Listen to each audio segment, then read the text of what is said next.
Her uncle, Kevin Smith, with the FDNY, was lost that day. And her mentor, who mentored her into the fire department and into nursing school and to paramedic school, Ray Meisenhower from East Farmingdale Fire Department and also with the FDNY. Our thoughts and prayers, my thoughts and prayers go out to you. 9/11 Remembrance Ceremony and the 9/11. Sorry. Remembering the lives and the heroes who risked everything, and we will never forget. Police Officer Christopher Amoroso, Police Officer Maurice Vincent Berry, Police Officer Liam Callahan, Lieutenant Robert D. Seary, Sr., Police Officer Clinton Davis, Sr., Police Officer Donald A. Foreman, Police Officer Greg John Foreman, Police Officer Thomas Edward Gorman, Police Officer Uhana, I'm not going to butcher this. It's okay. Johanna Houston, Police Officer George Howard, Police Officer Stephen Huckatz Jr., Inspector Anthony Infate Jr., Police Officer Paul Jenkins, Sergeant Robert M. Coffers, Police Officer Paul Lazinski, Police Officer David P. Lemon, Police Officer John J. Lennon, Port Authority J.D. Levy, Police Officer J.D. Levy, Police Officer James F. Flinch. Thank you. That was hard. It's not, saying their names is never easy, but saying their names is what it's all about. It's a difficult thing to do, but it holds them true to your heart. Glenn, thoughts about 9/11? Lots. I was just thinking, I was feeling into these names, but most of all the families and the exponential impact, and how many, I was imagining visually the family trees since, and how many other people have descended from each one of these people and what those families. I was imagining this room with every single family tree of all of these people and how many other people that would be. And then it hit me, grandchildren today, they're alive, right? Children upon children. And then I was thinking, and I'm trying not to get that way, about some of the trees that didn't happen, or some of the trees that took a different direction, right? And that kind of thing. So, yes. And I'm just so grateful that we're here, and it's a time that we all came together, and may we always do that. And may these names absolutely live forever. May this continue, and through it, may the PTSD that happened to so many people and are still happening and still suffering to this day be continued to be learned about, and a current mission that is continuing the scientific knowledge to treat those and support those families that are still going through this today. May these names live forever. All right.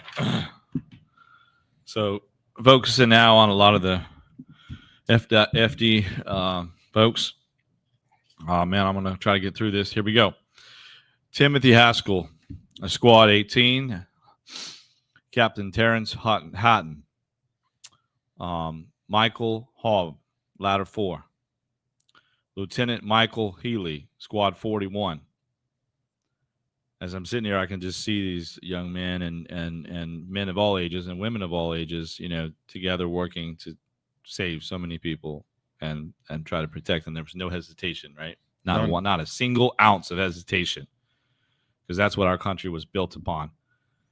All right, so John Hefferman, Ladder 11.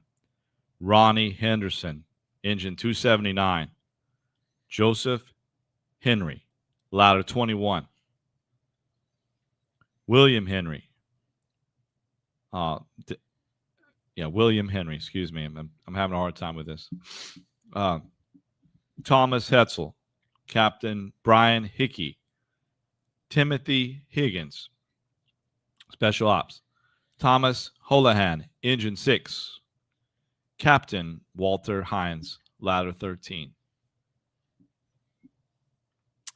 Captain Frederick III Jr., ladder 2. William Johnston, Engine 6. Andrew Jordan, ladder 132. Carl Joseph, Engine 207. Lieutenant Anthony Jovic, Battery 47. Or Battalion 47, right? Battalion 47. Excuse me, yeah. Angel Guarde Jr., ladder 12. Michael Judge, chaplain. What that would have been like to be a chaplain that day. You know, the story, and I don't mean to cut you off, No, but it's the okay. stories of Michael Judge, for those who do not know, it's the iconic picture of that firefighter being carried in a chair. When the first tower collapsed, Michael Judge, along with many others, were trapped in the basement of the tower. Michael Judge was going down the elevators, the escalators, and he had a heart attack. The firefighters put him in a chair, rushed him out of the building. Thank you for sharing that. Vincent Kane, Engine 22. Charles Casper, Special Ops. Paul Keating, ladder 5. Richard Kelly Jr., ladder 11. Thomas R. Kelly, ladder 15. Thomas W. Kelly, ladder 105. Thomas Kennedy, ladder 101. Michael Kiefer, ladder 132. Robert King Jr., Engine 33. Scott Copito, ladder 15. William Krokowski, ladder 21. Kenneth Kumpel, ladder 25. Thomas Kovakias, Squadron 252. David LaForge, ladder 20. William Lake, Robert Lane, Engine 55. Peter Langone, Squad 252.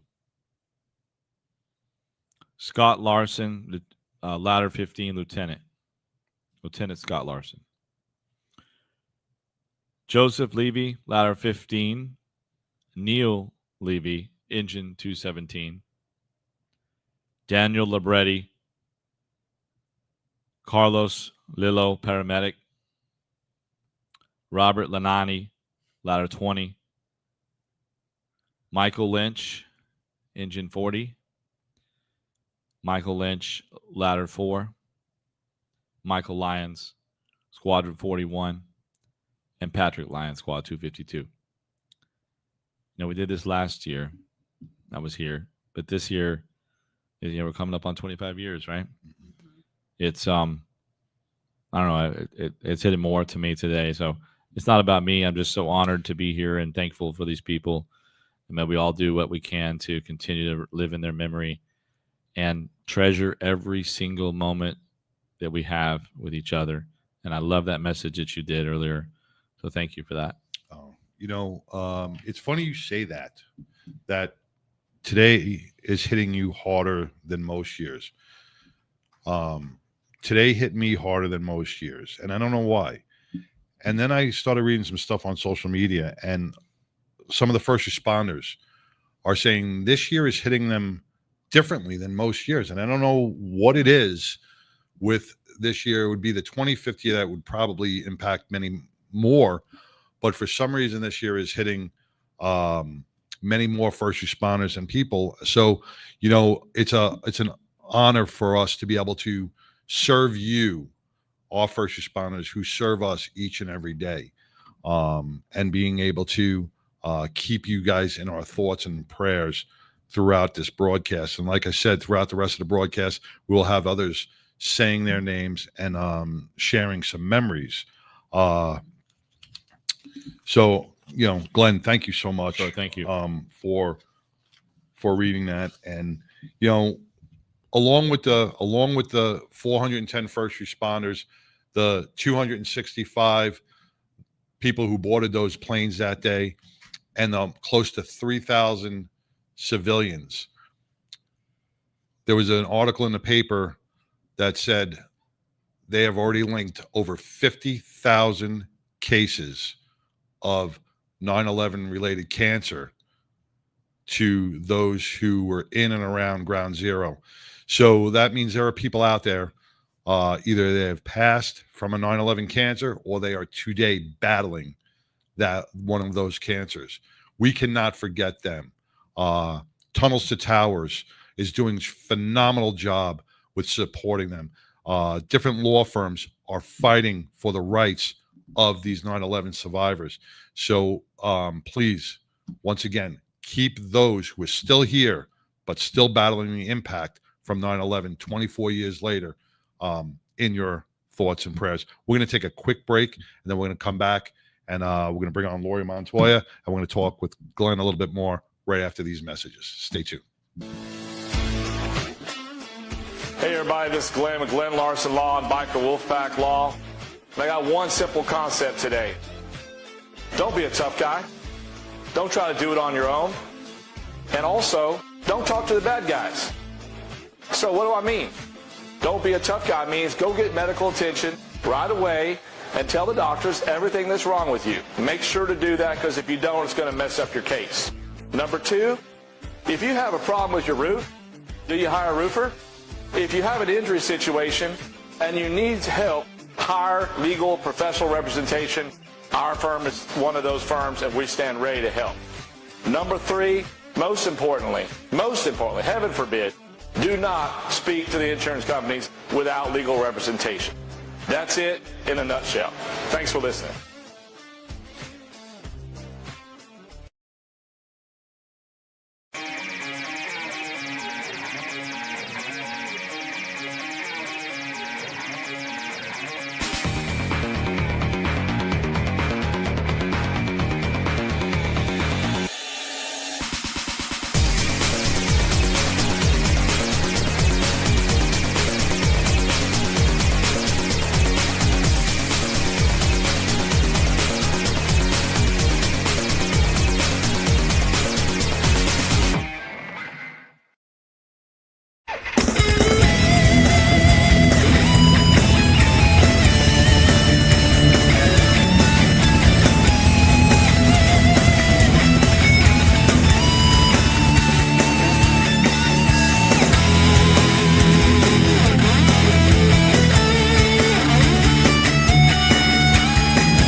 Hey, welcome back to the 99% Radio Network on this special 9/11 24th anniversary memorial show.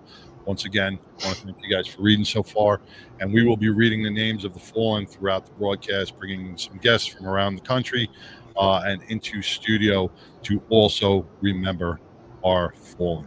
I want to bring on Lori Montoya. What's going on, Lori? Hi, guys. It's a little emotional episode, this episode, so I think it's time for reverence and seriousness, and no time for us to smile or joke around. Let me one stop thing that right there. Let me stop right there, because it is a time to smile.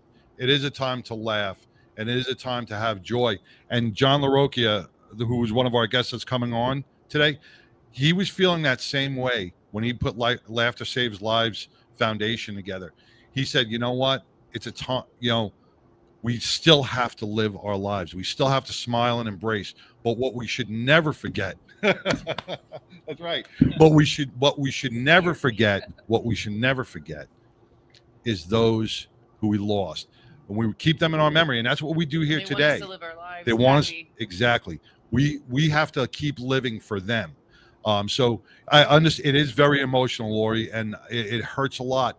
But we still have to, for them, we have to smile, we have to move on, and keep their memory alive.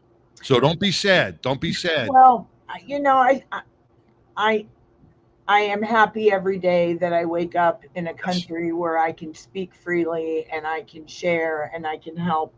But it would sadden me to hear that first responders were having a more difficult time this year. And I really think that if many of us think back to where we were in 2001 on 9/11 and the pride in our country that came back, and that every truck had an American flag on it, every bike had an American flag on it, every home had an American flag on it. And I think that one of the reasons the families and the first responders are having a difficult time, because people are beginning to forget, and we're so divided in this country. I don't really care what your politics are. We are Americans. Yes. And the one thing that I want everyone to remember as they're going to bed tonight, that 246 people went to sleep in preparation for their morning flight the next day. Yep. 2,606 people went to sleep in preparation for work the next morning. 343 firefighters went to sleep in preparation for their morning shift. 60 police officers went to sleep in preparation for morning patrol. 8 paramedics went to sleep in preparation for their shift. None of them saw past 10:30 in the morning. And before you go to sleep, like Glenn said, before you go to sleep tonight, no matter how angry you are at your spouse, no matter how frustrated you are with your kids, if you can't pay that bill that day, you still have the blessing of being able to lay your head down under the blanket of freedom that our military, our first responders and things. We just had a shooting of Charlie Kirk not Yes. 40 minutes ago, and all he was doing was sitting at a campus educating. We had a woman several weeks ago that was brutally stabbed. We are living in a country where we must find a way to knock down these barriers and remind ourselves to love again. Well said, Lori. Well said. And we will bring it. We will bring it. Our voices will scream loud. And we'll be Absolutely. able to change one life at a time. That's all we can do. You know, I always tell people that if everybody did one random act of kindness for someone every week, what a beautiful world this would be. You know, whether it's a bottled water that homeless guy on the corner doesn't want, or go into Subway and have them split footlongs into quarters and throw them in bags with a bag of chips. Just a random act of kindness that says, I see you. Because even if they want alcohol, they're still going to eat the sandwich. Yes. So, you know, I'm just saying to people that upset me, I love you. God bless you. To people that are my friends, thank you always. And, you know, I remember where I was, and I remember watching that TV with the rabbit ears. And I remember how the first building was, oh my God, this is, oh my God, you know, and then all of a sudden the second building hit again, and we knew that this was not an accident. You know, and I'm getting chills as I say it. And the only thing I could think of was, how do I get to my children? This is it, you know. And these people all paid the ultimate sacrifice. Even the people in, is it Philadelphia, Pennsylvania. Shanksville, Pennsylvania. Pennsylvania. Look at what they did to try to avoid another plane going to Washington, you know. And the It's just Pentagon. remarkable. You know, to anybody that doesn't know what to do, I wrote about this in Motorcycle Rider News today. Put a flag on your car today for tomorrow. Ride to work. Put a flag. Put your flag out. You know, outside your home.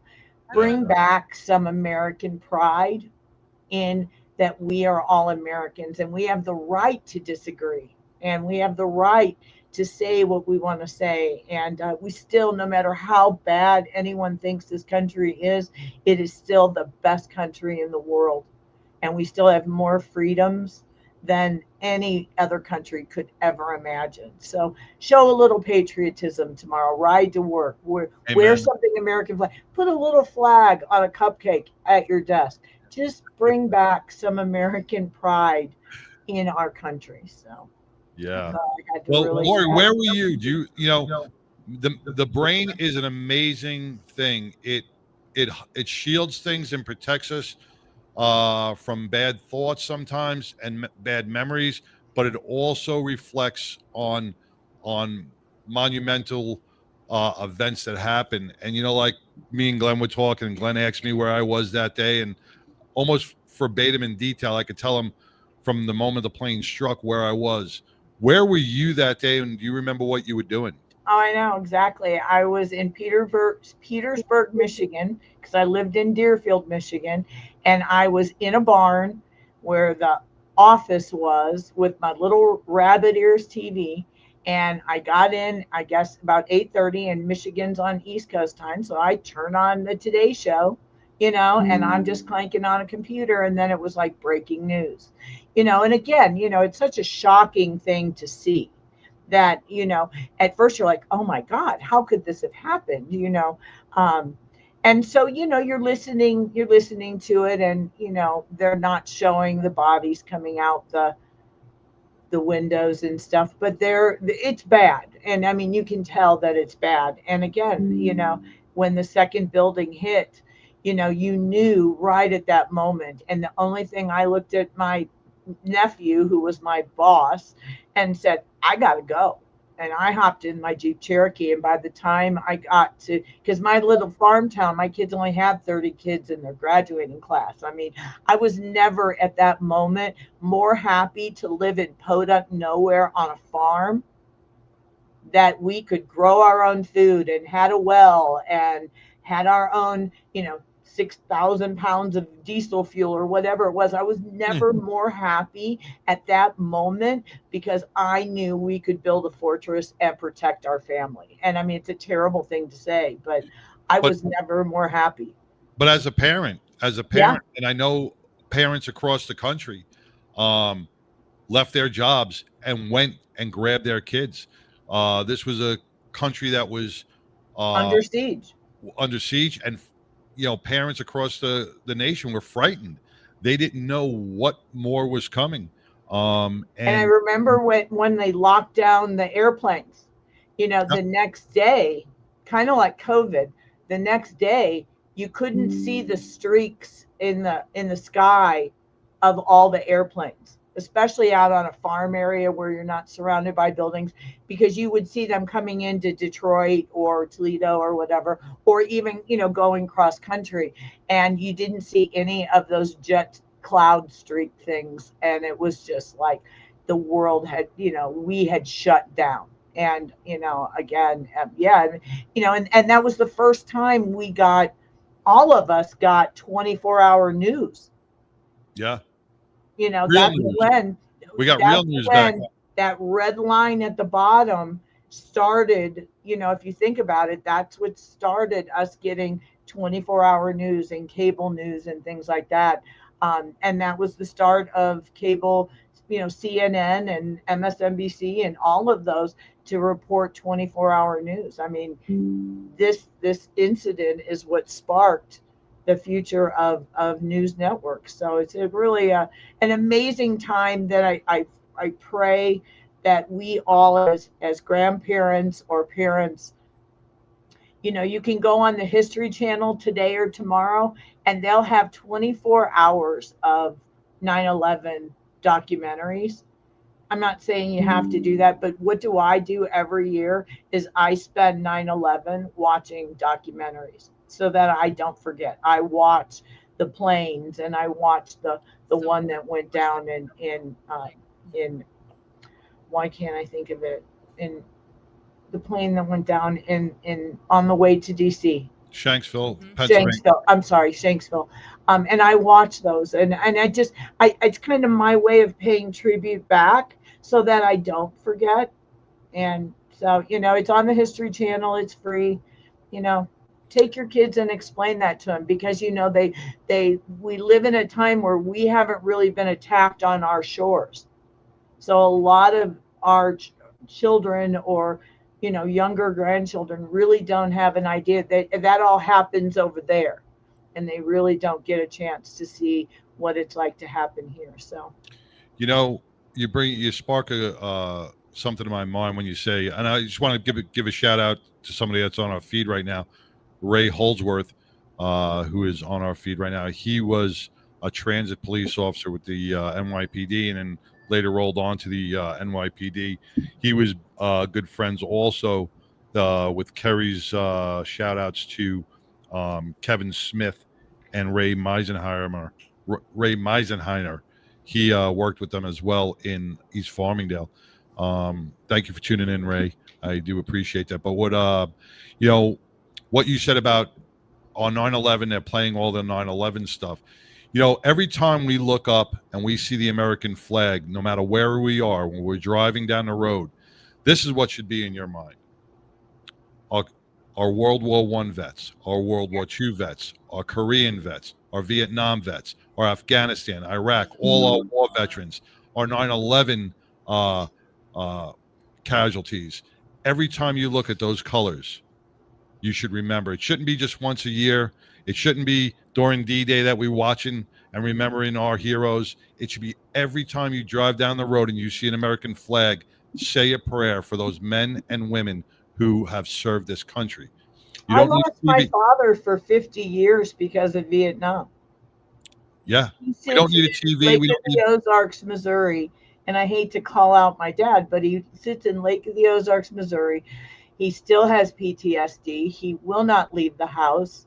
He wants nothing to do with the VFW or any of those, and I'm not disparaging them, but for him, he came back at a time where they weren't open arms.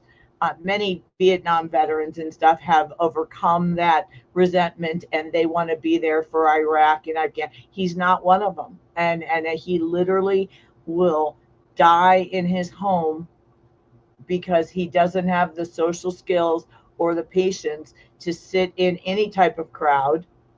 He can't go to an event where it's too many people. And I mean, I lost my father for 50 years. So, yes, we need to remember those, but there's still so many of them suffering. And I know someone in this program that does also suffer at times. And, there's times when it's just overwhelming. And we have to acknowledge it. And you really don't understand PTSD until you see it. Yes. And, so yes, we must never forget. But no matter what, we are Americans. And we have the right to bitch and be mad at each other and scream and yell. And we do, because we live under the blanket of freedom that all of those people have fought for. And I mean, even though I didn't have my dad, I've never owned a foreign car. I mean, I've always believed in buying American. Never had one. And I'm only saying that is because it's buy American, be American. Yes. My first bike was American Skull. Everything I feel is patriot. I'm so grateful to live in a country where I can be the nicest person in the world or the biggest in the world, and I can love but what you see every day on the news now is that we're forgetting to love one another, even just as human beings. We don't have to like each other, but we have to love the country that we're in and defend it, and the right to think differently and to say things differently. We need to find a way to communicate and bond us. So hopefully, people will my call to action is put your American flag on your car for one day. Just be an American again, because that was one of the most beautiful things after 9/11 was watching everybody just pull themselves together and say, not on our watch. That's amazing. I have something really quick to add. I know we need to get to the names. Yeah. And it's an observation. And I was thinking about it's a challenge, and I'm gonna talk about it. And it's a little bit difficult topic, but I was thinking about the World War II generation and those in that time, my grandfather and everyone else, and how the story of what they went through was very transparent, open. Really like a constant mission, because that was over there, right? It was not on here, and it was just you know, kind of like growing up this is a challenge that I'm going to do this with my kids, is to educate them, because I feel like some of us, maybe those of us that were a little younger, 20 something when this went down, we haven't clearly communicated to our children that were born after that the story of what happened. Yeah. And like, you know, because in the other generations it was a little more clear, and I think there's been a lot of hesitation, there's been confusion, there's been PTSD suffering and all these types of things, and there's a lot of folks that still struggle with the ability to talk about it. And I encourage everybody that can talk about it to do it, and to tell the children what it was. I mean, like you said, you and I can sit here and paint a picture with every single dot that happened that day, right, in our lives. And so let's make a mission to do that, because I feel like the stories and the way the message went out about what happened during World War II and other situations in our country were very clear to the latter generations. But this one has not been, and it needs to be told better. And I think we as bikers, Lori, hold on 1 second on that note on Glenn. You know, I agree with you 100%, but I went to the Dallas 9/11 stair climb, and there were 410 climbers. And I got to say, and you can go onto my Facebook page, because I had the camera right in front of these guys.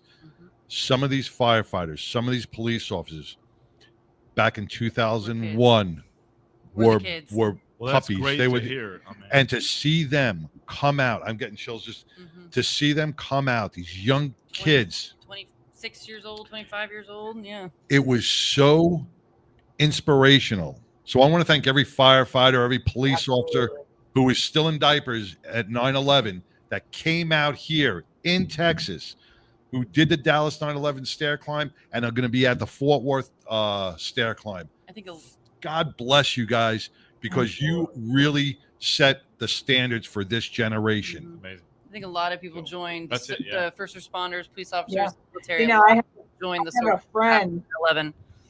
in Indiana that the day of 9/11, he was in Leo, Indiana, and he looked at he was at the firehouse. He looked at all of his firemen. They all donated their time.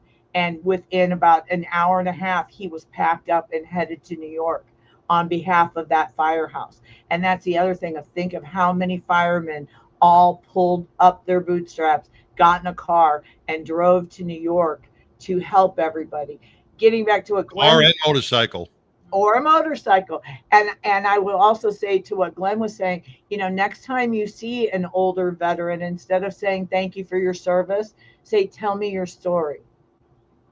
Tell me your story. Tell me a story, because that's the one thing I realized that I've lost. I work in a veteran organization, and a lot of them do not want to tell you. So I don't know if that's necessarily the right thing to Yeah, say. but some of them will, you know, what was it like? Thank you for your service, you know. Thank you for my freedom. Thank Thank you for my Thank you freedom. for my you know. freedom. Yeah, because we are, you know, it kind of like in the Holocaust, the people that remaining, they did a lot of video recording telling the story so that we would never forget. I really wish or hope that there's an organization out there that will also videotape a lot of these veterans that are willing to speak. And, you know, there's a lot that we could learn from that, because I learned an awful lot about my dad, things that, you know, of course my mom didn't know. And, you know, it had a profound effect on me. So anyway. As we read these names coming up, if I can, really quick, I know who's reading next. Oh, Lori's Lori's Lori's reading. Going at it. Okay. Lori, before you do that, one last thing. Sure. On that intro that we had, you know, where the person was, the man was calling on the cell phone. Man, you know, I wish we could get to a point now. Maybe I'm just preaching to the choir here, but why do we have to have these really horrible things to cherish every moment? You know, so cherish every moment, regardless of whether it's a good day or a bad day. That's all I'm saying. Yeah. Absolutely. Yeah. 100%, man. Yeah. So it's just so precious. So I mean, you know, sometimes even in my own family, you know, you don't see people until there's a funeral, right? So let's please don't let that happen, and let's continue and learn and grow and think about those family trees and all these people that and what the trickle down effect has been. So We're we're ready to go, right? Spot on. Lori, you ready? Lori, you ready? Sure. I'll do All my right. best. Well, okay. Captain Martin Egan Jr., Division 15. Michael Alferus, Engine 22. Robert Evans, Engine 33. Captain Thomas Farino, Engine 26. Terrence Farrell, Rescue 4. Captain John Farelli, Division 1, Department of Communications. William Feehan, Lee Fellig, Engine 235. Alan Feinberg, Battalion 9. Michael Fiore, Rescue 5. Lieutenant John Fisher, Ladder 20. Andre Fletcher, Rescue 5. I'm going to go back. I made a mistake. Lieutenant John Fischler, Ladder 20. Lieutenant Michael Fedor, Ladder 21. John Fliori, Engine 214. Thomas Foley, Rescue 3. David Fontina, Squad 1. Robert Fody, Ladder 7. Andrew Fredericks, Squad 18. Lieutenant Peter Freund, Engine 55. Thomas Gambino Jr., Rescue 3. Chief of Department Peter Gonsi Jr., Lieutenant Charles Garbarini, Battalion 9. Matthew Garvey, Squad 1. Bruce Gary, Engine 40. Gary Guidel, Rescue 1. Edward Garrity, Battalion 9. Dennis Germain, Ladder 2. Lieutenant Vincent Giamona, Ladder 5. James Gilberson, Ladder 35. Paul Gill, Engine 54. Lieutenant John Ginley, Engine 40. Jeffrey Giordano, Ladder 3. Keith Glasgow, Ladder 21. James Gray, Ladder 20. Joseph Gazelek, Battalion 48. Jose Guadalupe, Engine 54. Lieutenant Jeffrey Guja, Battalion 43. Lieutenant Joseph Gullickson, Ladder 101. David Halderman, Squad 18. Lieutenant Vincent Holleran, Ladder 8. Robert Hamilton, Squad 41. Sean Hanley, Ladder 20. Thomas Hannafin, Ladder 5. Dana Hannon, Engine 26. Daniel Harlan, Ladder 2. Lieutenant Harvey Harrell, Rescue 5. Lieutenant Stephen Harrell, Battalion 7. And Captain Thomas Haskell Jr., Division 15. God bless the families. Thank you, Lori, so much. Lori Montoya with Biker Down, out in Colorado, remembering our fallen. Thank you for taking the time, Lori, today and reading the names of our fallen heroes. We are just pebbles in the water, making a ripple effect to the family members. That's all we can do right now. And the more pebbles we throw in the water, the bigger the ripples will be, and the more change that will be. It's a random act of kindness of what you guys are doing, that you are taking your episode every year. This is, I think, the second or third year I've done this with you. And you never falter. And you always honor those, and you always remind people to remember. And that's so vitally important. And I'm just so honored. I love you both. You're my friends. And I'm just honored to be associated in every way, shape, or form with the 99% Radio Network. And God bless you both. Well, we are a team. There's no I in team. There's no you. There's no you guys or me's. There's we are a team. And my goal with the 99 and I'm sure Pipple and all you guys that Just the house pet. segment hosts, we're going to bring the 99 to levels that have never been seen before. We are going to support our veterans and our first responders and everybody out there doing the right things, our motorcycle community, all our law-abiding people out there. We are going to make a change, and it takes a little time, but we are going to do it. If the national networks aren't going to do it, by God, we will do it. I think something I might like to do next year, if with your permission, is I'd like to come to Dallas and I'd like to have 4. He died. Oh no, tell me he didn't die. Yeah, let's just you know what? Let's just Charlie Kirk. We're getting just died at 31 being shot in Utah. Right now we'll just have a moment of silence. This is breaking in. Charlie Kirk, a big supporter in the politics in the college community. You've seen him on Educating everyone. He's a huge supporter of faith and love and Christianity and God. And what a tragedy. The person who shot Charlie this was done out of hatred and terrorism, because views that he was sharing with others were not liked by some.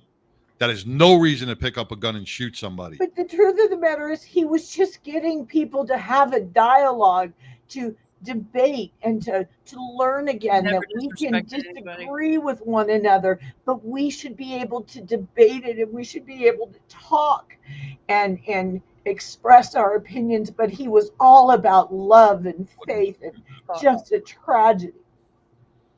All right, so we will discuss my part next year. I want to take a moment of silence for Charlie Absolutely. Kirk that we just received through social media, Fox News, that he has passed due to a gunshot wound on a college campus out in Utah. Prayers to Charlie Kirk and his family. Let's have a moment. Let's have a moment of silence.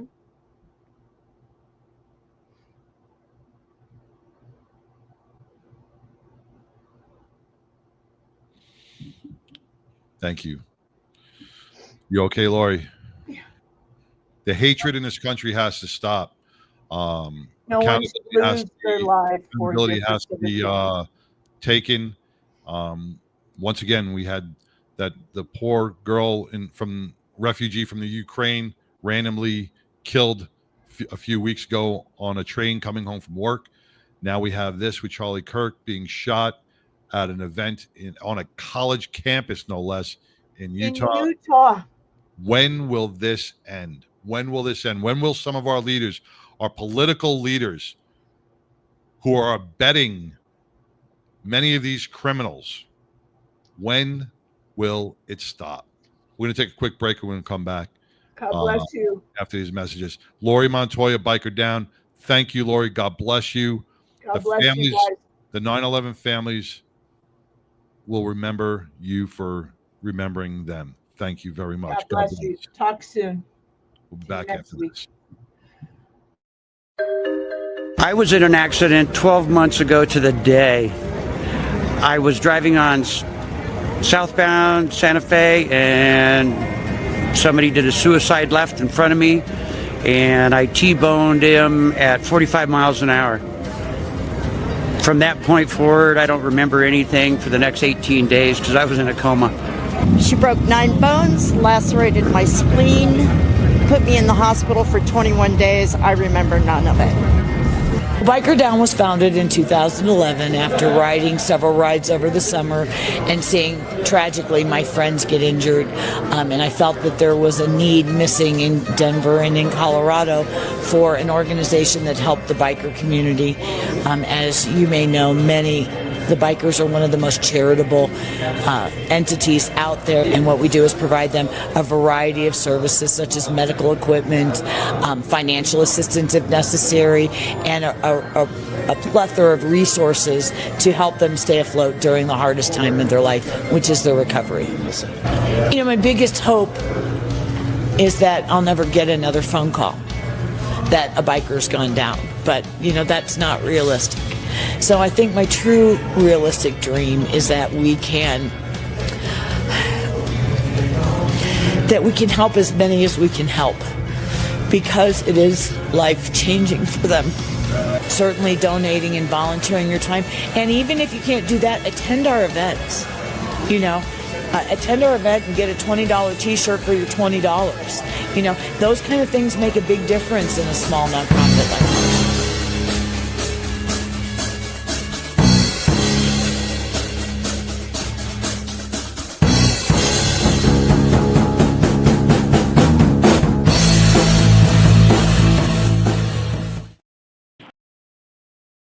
Battalion 7 on floor 40 of Tower 2.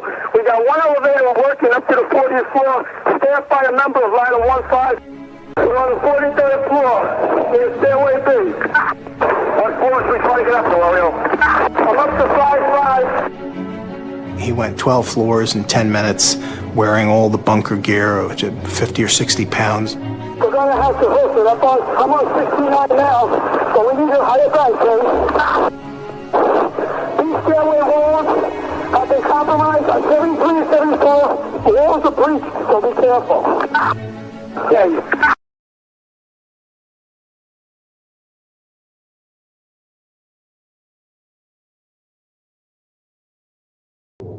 We got tanks. I saw in the pockets of fire. We should be able to knock it down with 2 lines. Where you know that? 78th floor. Numerous 1045 call runs. 478. California, numerous civilians, we're going to get 2 engines up here. All right, 10-4, we're on our way. A huge explosion now, raining debris on all of us. We better get out of the way.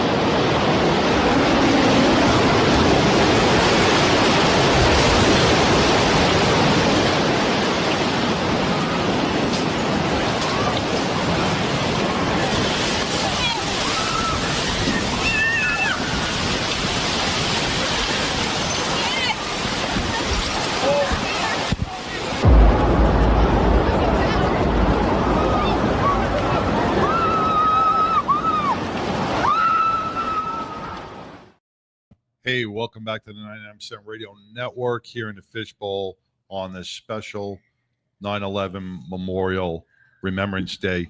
The voice on that radio transmission was Chief Oreo, and I think Glenn, you had said his name in your reading, and to put that name on paper, to read that name out, and to hear him on those last radio transmissions is it gives me chills to think that he made it up to the 78th floor of the towers, and after that radio transmission, probably about a minute and a half later, maybe 2 minutes, that's when the tower collapsed, and you heard other firefighters saying, we are on our way up, Chief.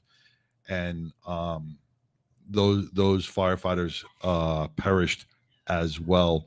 We never know as a first responder when on 9/11 is going to be. And I am proud to introduce a member of the Thin Blue Line LEMC police officer, right? Border Patrol. Same thing. Border Patrol. Because you as well never know when that your 9/11 is going to be. So I want to thank you. I want to thank the Thin Blue Line LEMC for being here today. Welcome, Eveready.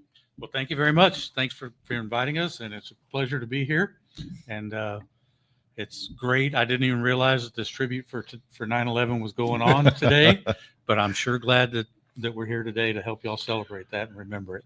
The Thin Blue Line Law Enforcement Motorcycle Club, what you guys do each and every day. You remember, not only our fallen, you take care of the families. You are out there each and every day supporting those who serve us. And, that is an amazing feat among itself through all your membership. Well, thank you. Thank you. Yeah, we do support our law enforcement community and first responders, fire department as well. And we do that by, like you said, being involved, being out there. You can't help people if you're not engaged and you're not involved and you're not doing things in the community. That's what this is all about, is staying involved so that we know when somebody in this community needs our help. Yeah. And let me just read a text here from Hobo. he wanted to meet. Not the first one. I saw the WTF on there. Oh, Don't read that one. just he's like, hey, can you give me a quick call? You know, the Thin Blue Line is doing two amazing things this weekend, and he wanted me to announce it. And then we'll get into the golf outing a little bit. That's coming up later on this month. Cuffs could not be here today. She is She is stuck working. She's a boss. She is another law enforcement officer who, you know, the job is the job. Mm-hmm. You know, we have to make sacrifices. So Trooper Oscar Loya, 29 years old. He lives in Josephine. He's suffering from brain cancer, and he needs all the help he can get. The Thin Blue Line, LEMC, will be making a large donation to him and his family.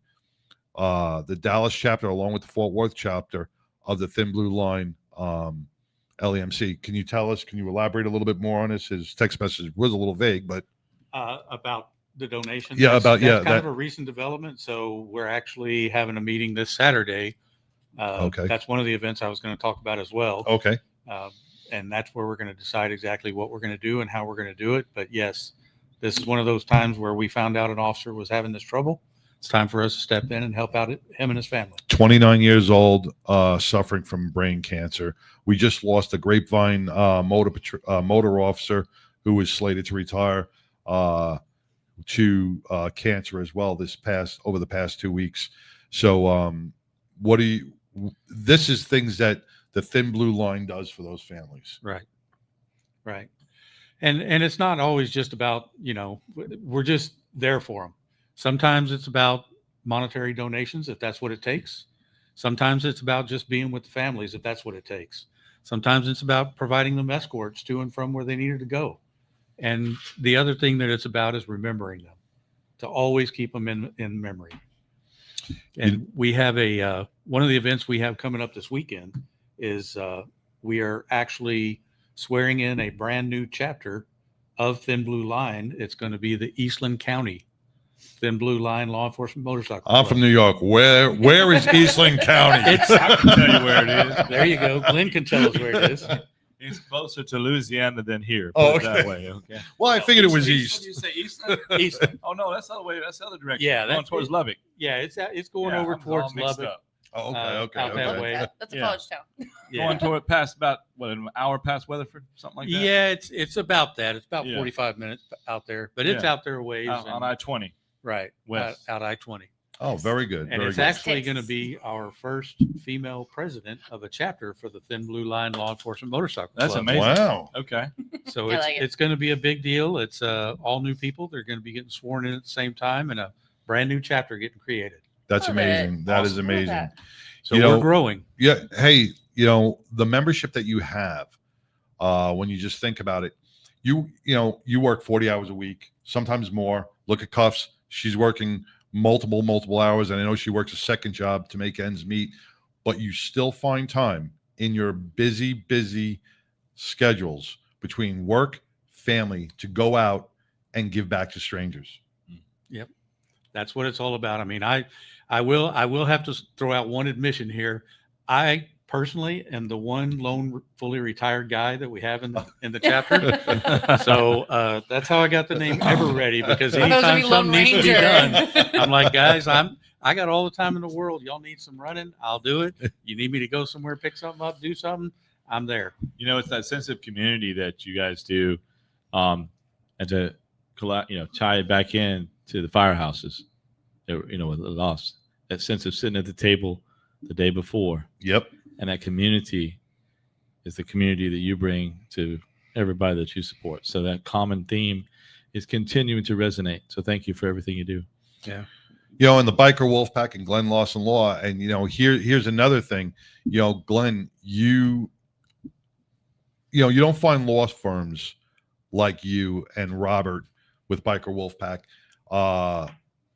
You don't find those type of people around anymore. You and your firm and everybody that's in your firm get behind and back individuals such as the Thin Blue Line. Sure. You back the individuals that are helping their community, and you don't, and it's not like you just write a check. You're out there. Oh yeah. You get out there. You know, you don't even have to have your name out there. You get out there and you support just like they do. And that's what makes you and everybody in your firm amazing human beings. Thank you. The message of community and authentic connection is contagious, and it's still something we've got, y'all. Okay, we've still got it, and we need to rely upon those things. I'm not going to preach any more about it. Here's the deal. You invited me to some stuff that's going on this weekend, and I'm like, man, I could be in 4 places at once, but not 7. You know what I mean? So I'm grateful for the connection, and we have some other things going on later this month. But I would just say that the reason why really I'm even here in this room is it started actually with some connections with Cubs. I had this is how it worked. I had a community event at a motorcycle event in Austin, and the Thin Blue Line was involved. I don't remember if it was the Knights or something that was going on, you know, with the brigade or whatever down in Austin, and Thin Blue Line came down. I think maybe it was a national. It could have been the Ride for the Fallen. Yeah, that's what it was. Ride for the Fallen. And so I was there as one of the folks, and Cubs came up to me and said, "Hey, we got this thing going on, and it's our first annual deal, and will you help it?" I just looked right at her and said, "Absolutely," because we just knew you got to rely on your instinct and connection, and that's what we got. And community always wins out. And look, this is that first connection. This is where it really gets so deep, and you can think about it, but that connection brought us, the 99, to the golf outing because I met Hobo, and then that connects me and you and the 99. I just tag along. But it is, and it's because somebody got off the couch, got out of their house, and decided to make a connection with another human being. I bring this up all the time. You know, never turn down a cup of coffee because you don't know where it's going to lead you to, good or bad. That's what happened with me with beer. Well, those are poor decisions. They are poured. Unless you're trying to decide like IHOP or Waffle House coffee, it's kind of like, I don't know. Those could be poor decisions too on Waffle House. Yeah, you're getting a felony at Waffle House. Never lose a chance to interact with somebody you don't know. Never be afraid to ask that question or introduce yourself, because you may be opening up a door for them, or they may be opening up a door for you. And look what it did for Glenn Lawson, the Biker Wolfpack, and Thin Blue Line, LEMC. So grateful to be here. The connection right there is tremendous. And what's happening is through support of each other, you guys have a golf outing. This is going to be the second year, a golf outing that is going to impact so many of our law enforcement across the state of Texas. And we got costumes. Yeah. I'm looking forward to some of the stuff actually going on in this golf tournament. I hope I can get to partake in half of it. So I'm naming our sponsored hole.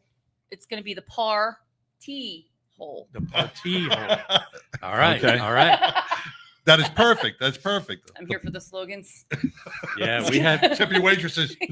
We have that golf tournament coming up. It's going to be September 29th out at the Iron Horse.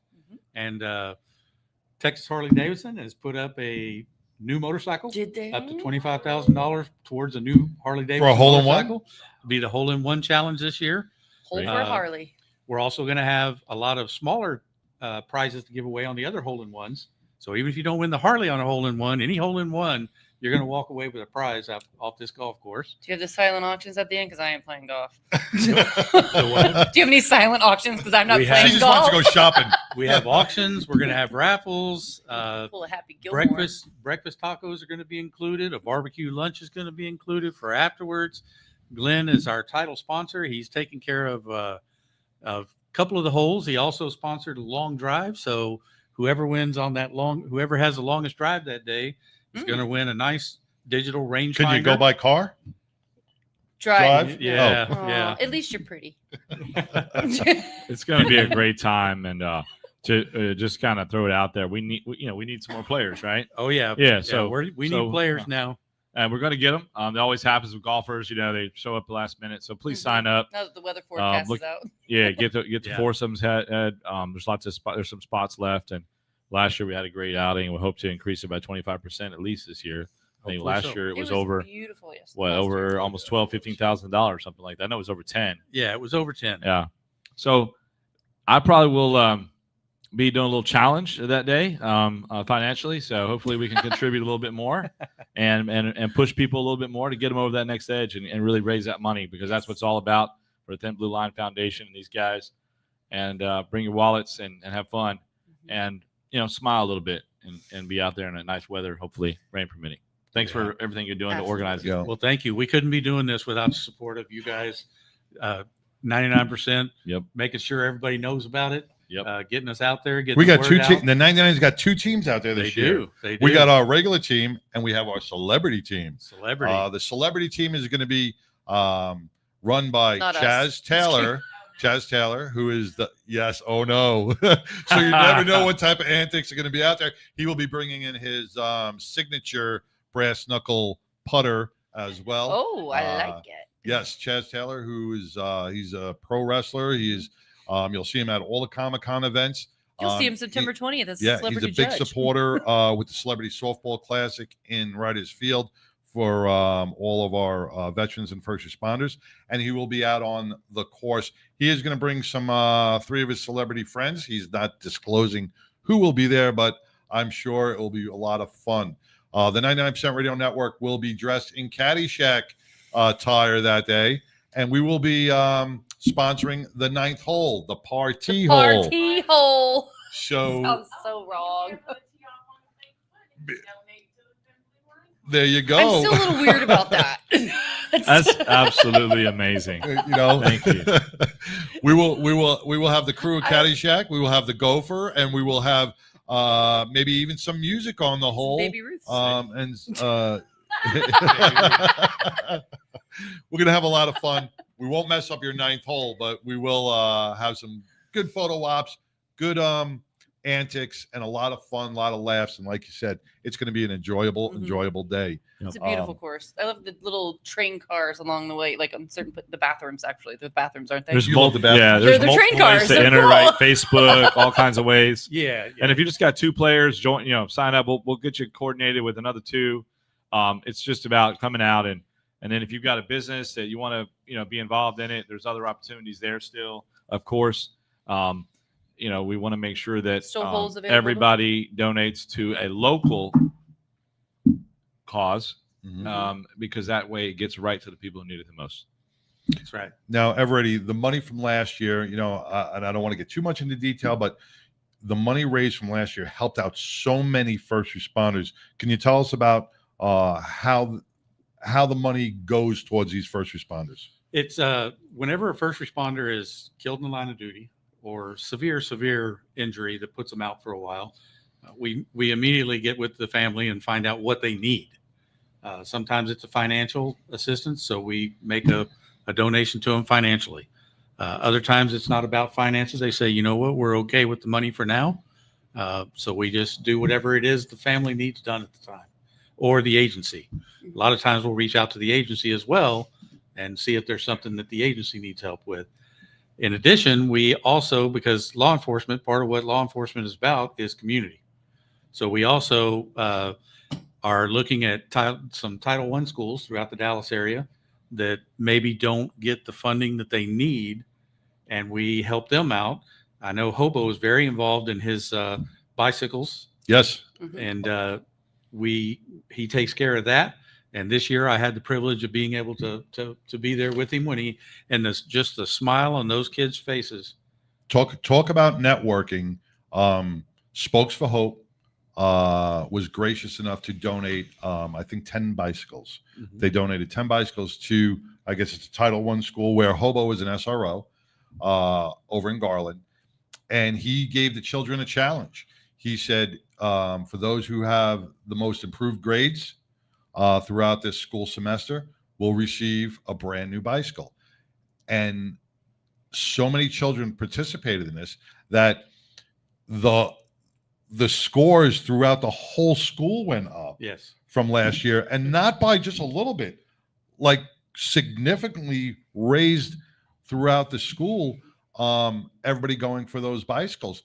And how was it handing out those bicycles? It was great. It was great. Some of those kids, most of those kids were telling us, I've never had a bicycle before. And we're talking kids all the way up to the 5th grade telling you that they've never had something as simple as a bicycle that a lot of us take for granted. Yep. Because we forget that, just because we may have grown up with a bicycle doesn't mean that everybody had a bicycle growing up. Right. And it's just great to be able to help out, reach out. The parents that were there were also very supportive and thankful. The school, the administration for the school, for the district, it was a big deal for that school, and they were very appreciative. And this is where the biker community gets involved. Our non-for-profit organizations such as Spokes for Hope get involved. These aren't government-funded organizations. These men and women who run these organizations go out there each and every day and raise dollar by dollar by dollar to make this happen. This was something that is grassroots that put smiles on 10 children's faces and raised school grades throughout the whole entire school. The inspiration that these men and women from these grassroots organizations provide to community cannot even be measured in how I'm saying this. It's get out there and donate to these organizations. $5, $10, $15, whatever you can. Come sponsor a hole.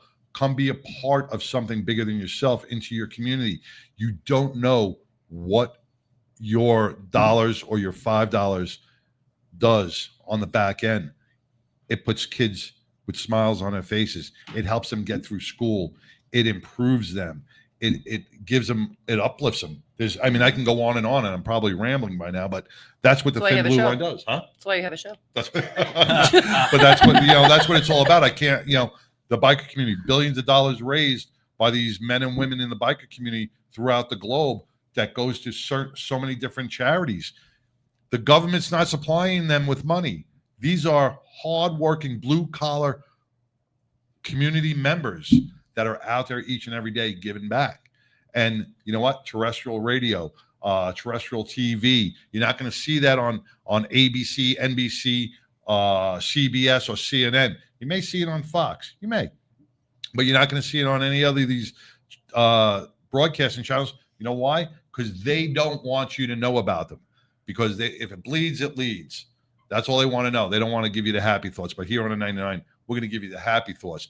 We are radio for a reason, and that's why we love the Thin Blue Line. And everybody, along with that, you are going to read some of the names of our fallen for us? I am. This All right. is part of y'all's roll call. Yes. For those who passed away on 9/11, doing what Where they were do. you on 9/11?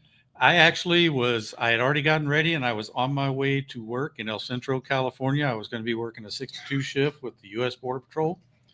And by the time I got there, we were just starting our morning briefing.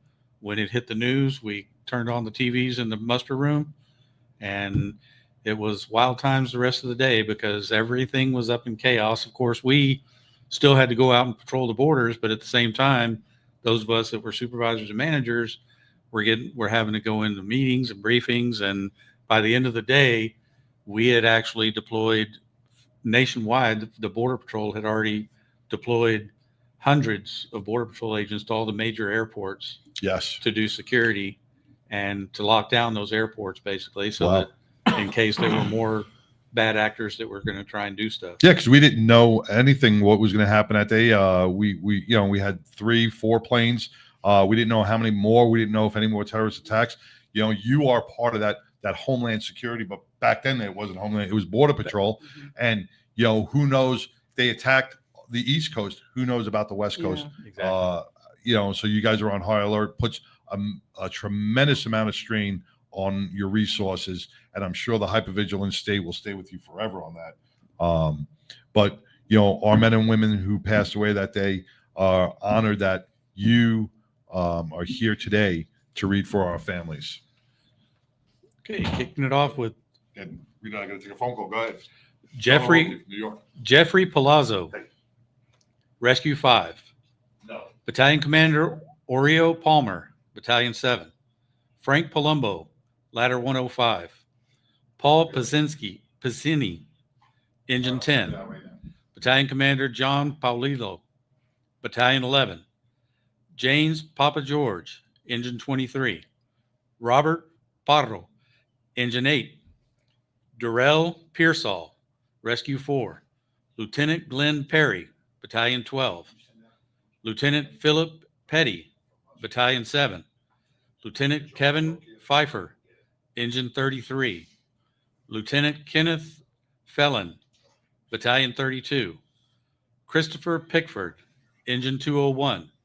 Sean Powell, Engine 207. Vincent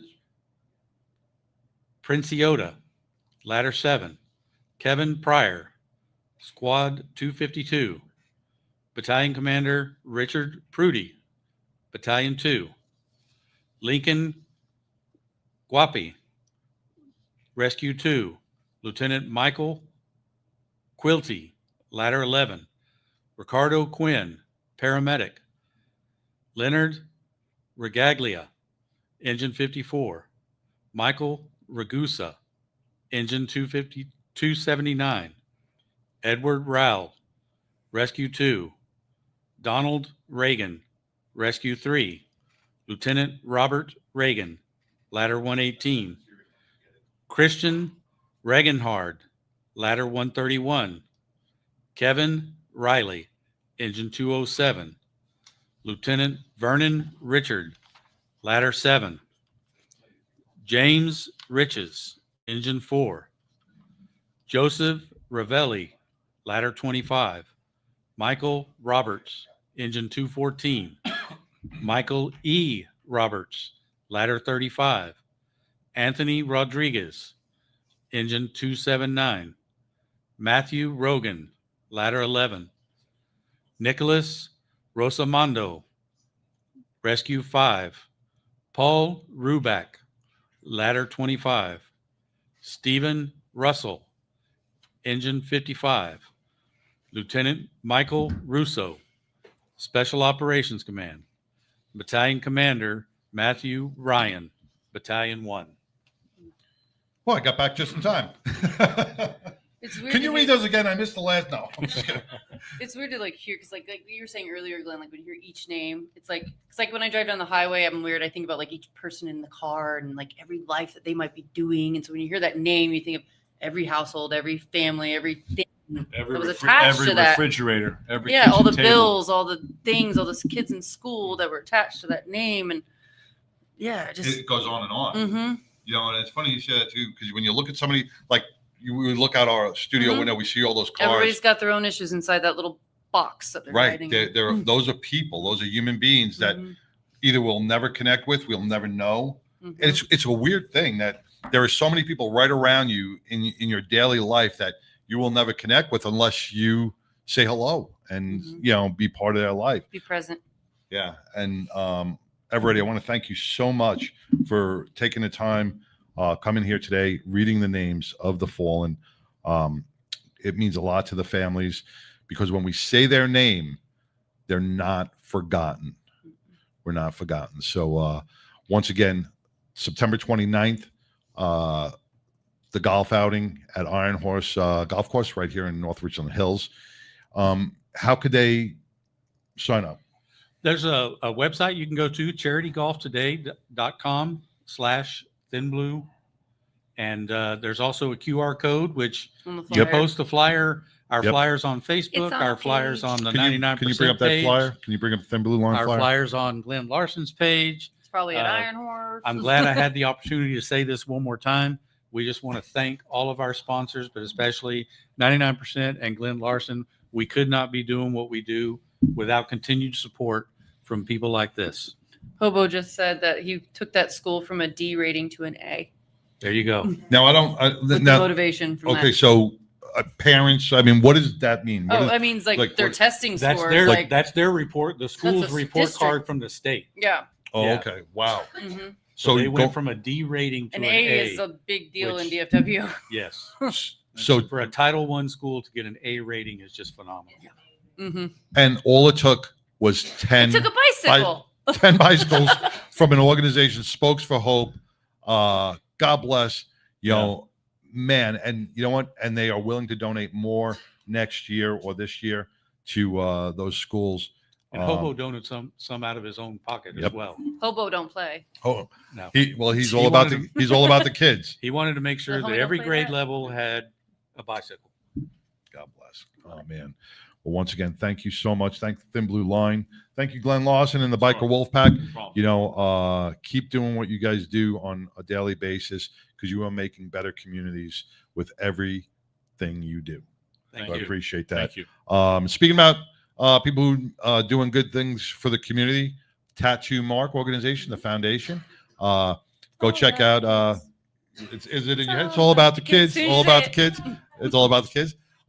Support Tattoo Mark because we have kids in hospitals around Texas who are battling cancers.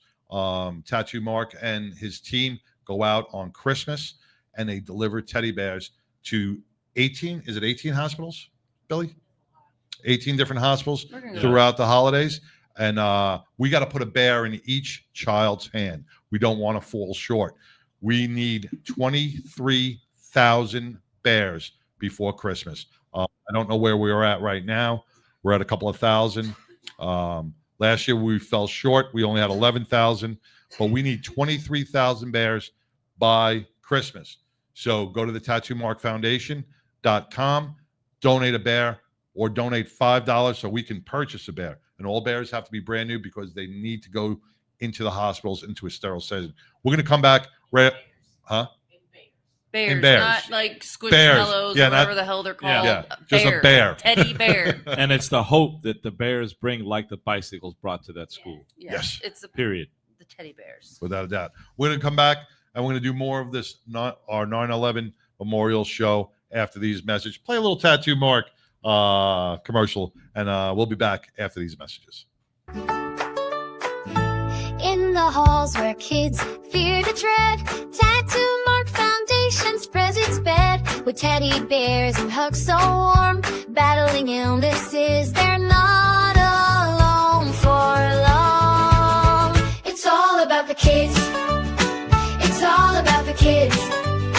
The Tattoo Mark Foundation brings smiles across Texas. Teddy bears bring smiles to kids in beds. A foundation with heart won't let them be separated. Families gather, friends lend a hand. Together we fight and never stand alone. With every hug, a smile takes flight in the rooms where hope and courage ignite. It's all about the kids. It's all about the kids. The Tattoo Mark Foundation brings smiles across Texas. Teddy bears bring smiles to kids in beds. A foundation with heart won't let them be separated.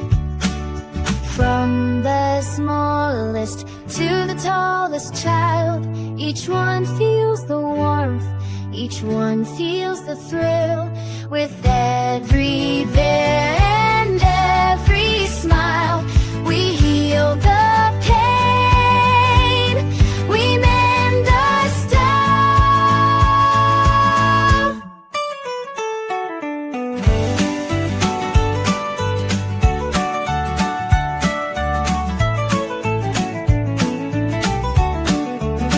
It's all about the kids. It's all about the kids. The Tattoo Mark Foundation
Biker Wolfpack Law is a safety organization founded by myself alongside Robert Howell with the primary focus of motorcycle safety, advocacy for injured bikers, and just general protection for those injured while riding motorcycles in the great state of Texas.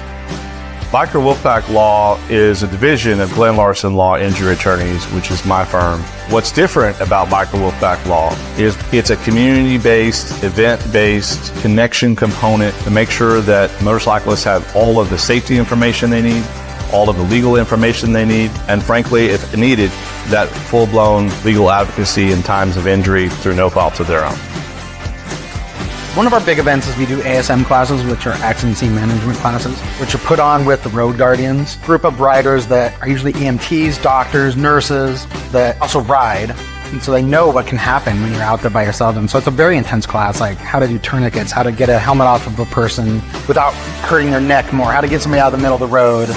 We do those a couple times a year, and the more safe riders are out there, the better it is. The second division and component of Biker Wolfpack Law is to sponsor local musicians at bike nights or other community events that involve motorcyclists, but also just the community as a whole. And then third is larger charity organization events or rides to get out in the fresh air and have some fun. What I love most about representing bikers and motorcyclists across the great state of Texas is really one thing. It's about hearing the story. It's about going to motorcycle events, constantly meeting new people and making new connections. One of the reasons why I started Biker Wolfpack Law was to defeat and counteract many of the biases that are out there that, quote, motorcyclists are just dangerous. Make sure that motorcyclists are seen as exactly who they are, very hardworking, very responsible, and very dedicated individuals that deserve the justice that they need.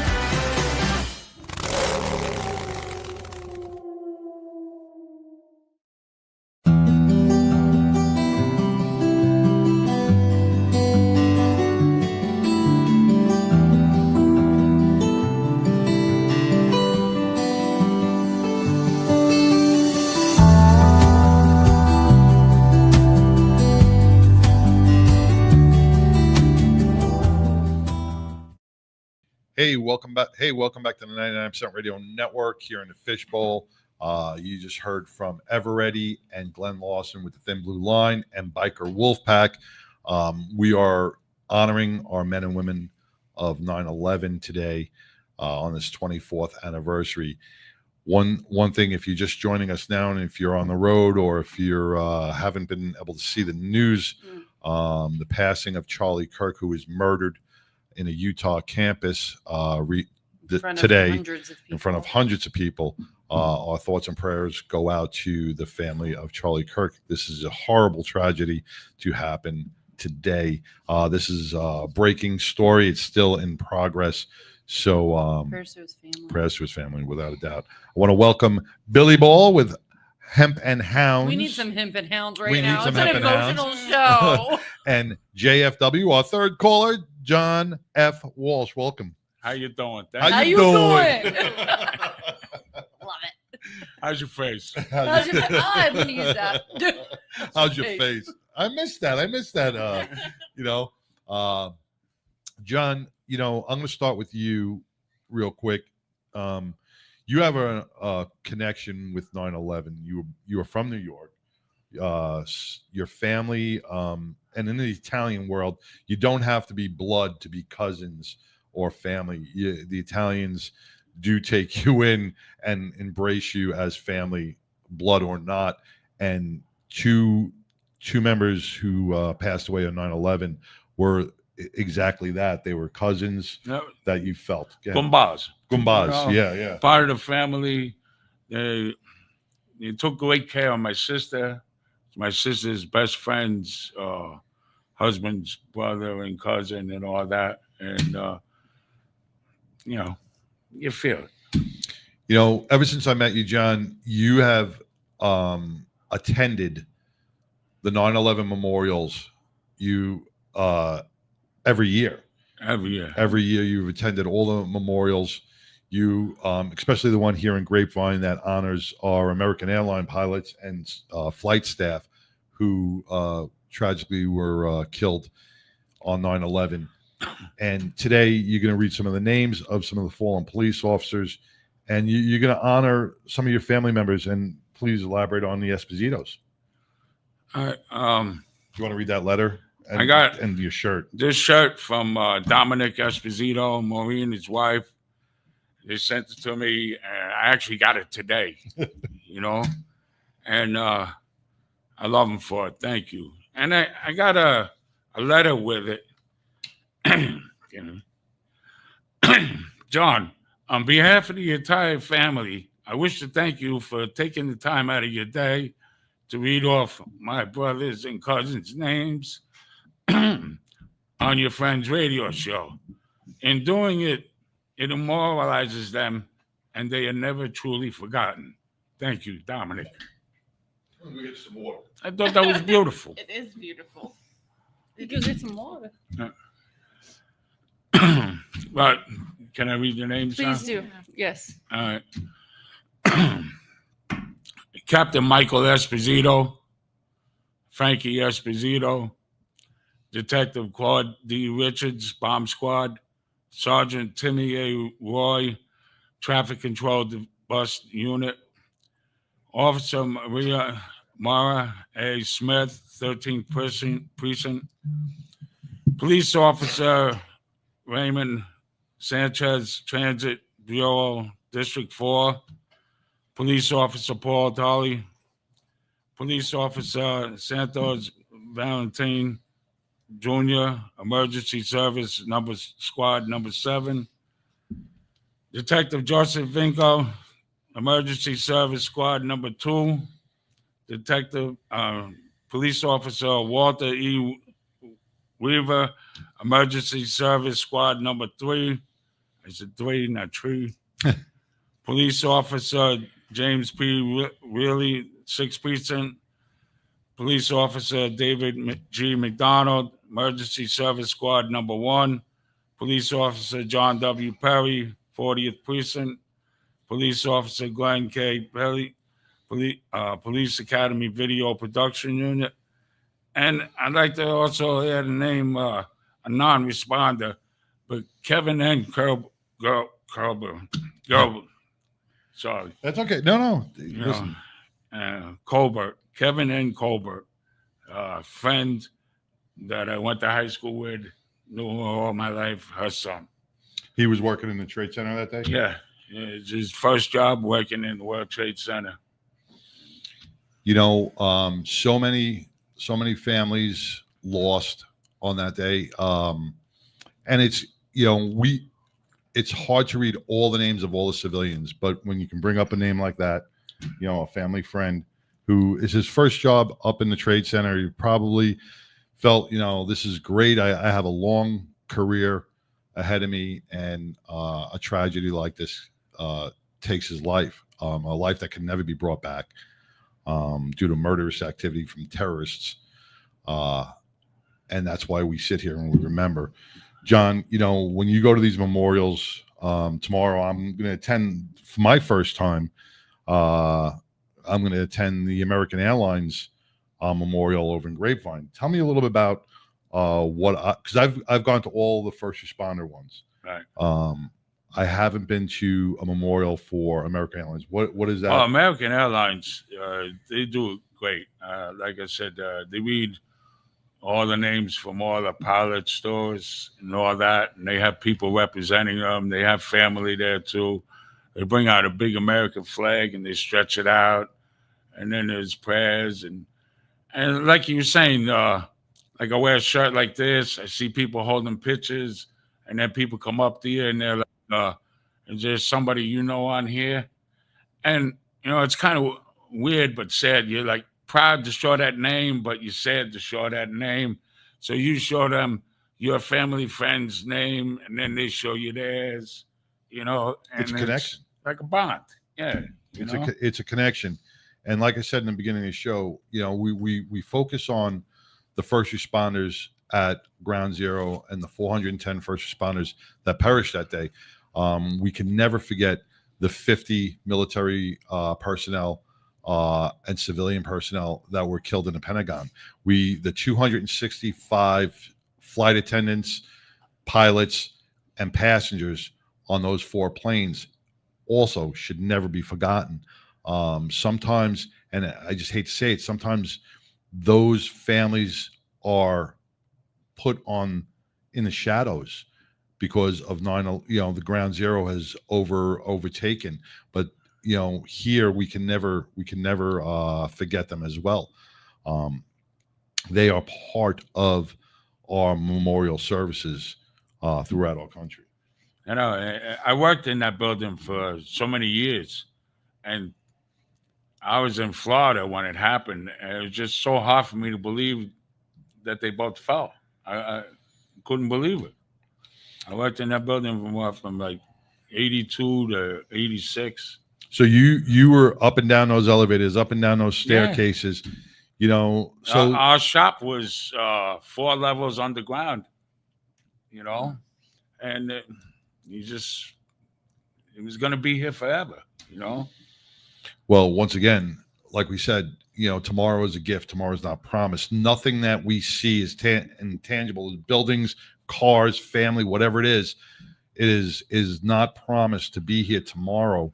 On today, September 10th, 2001, we thought those trade centers will be there forever. And just 24 short hours later, they were gone, along with over 3,000 souls. Billy, you with Hemp and Hounds, you brought a little special gift today.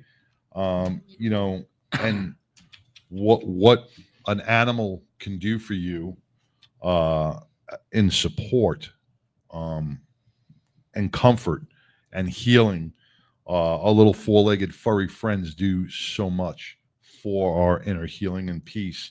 And today's show is she is I don't know what you identify as.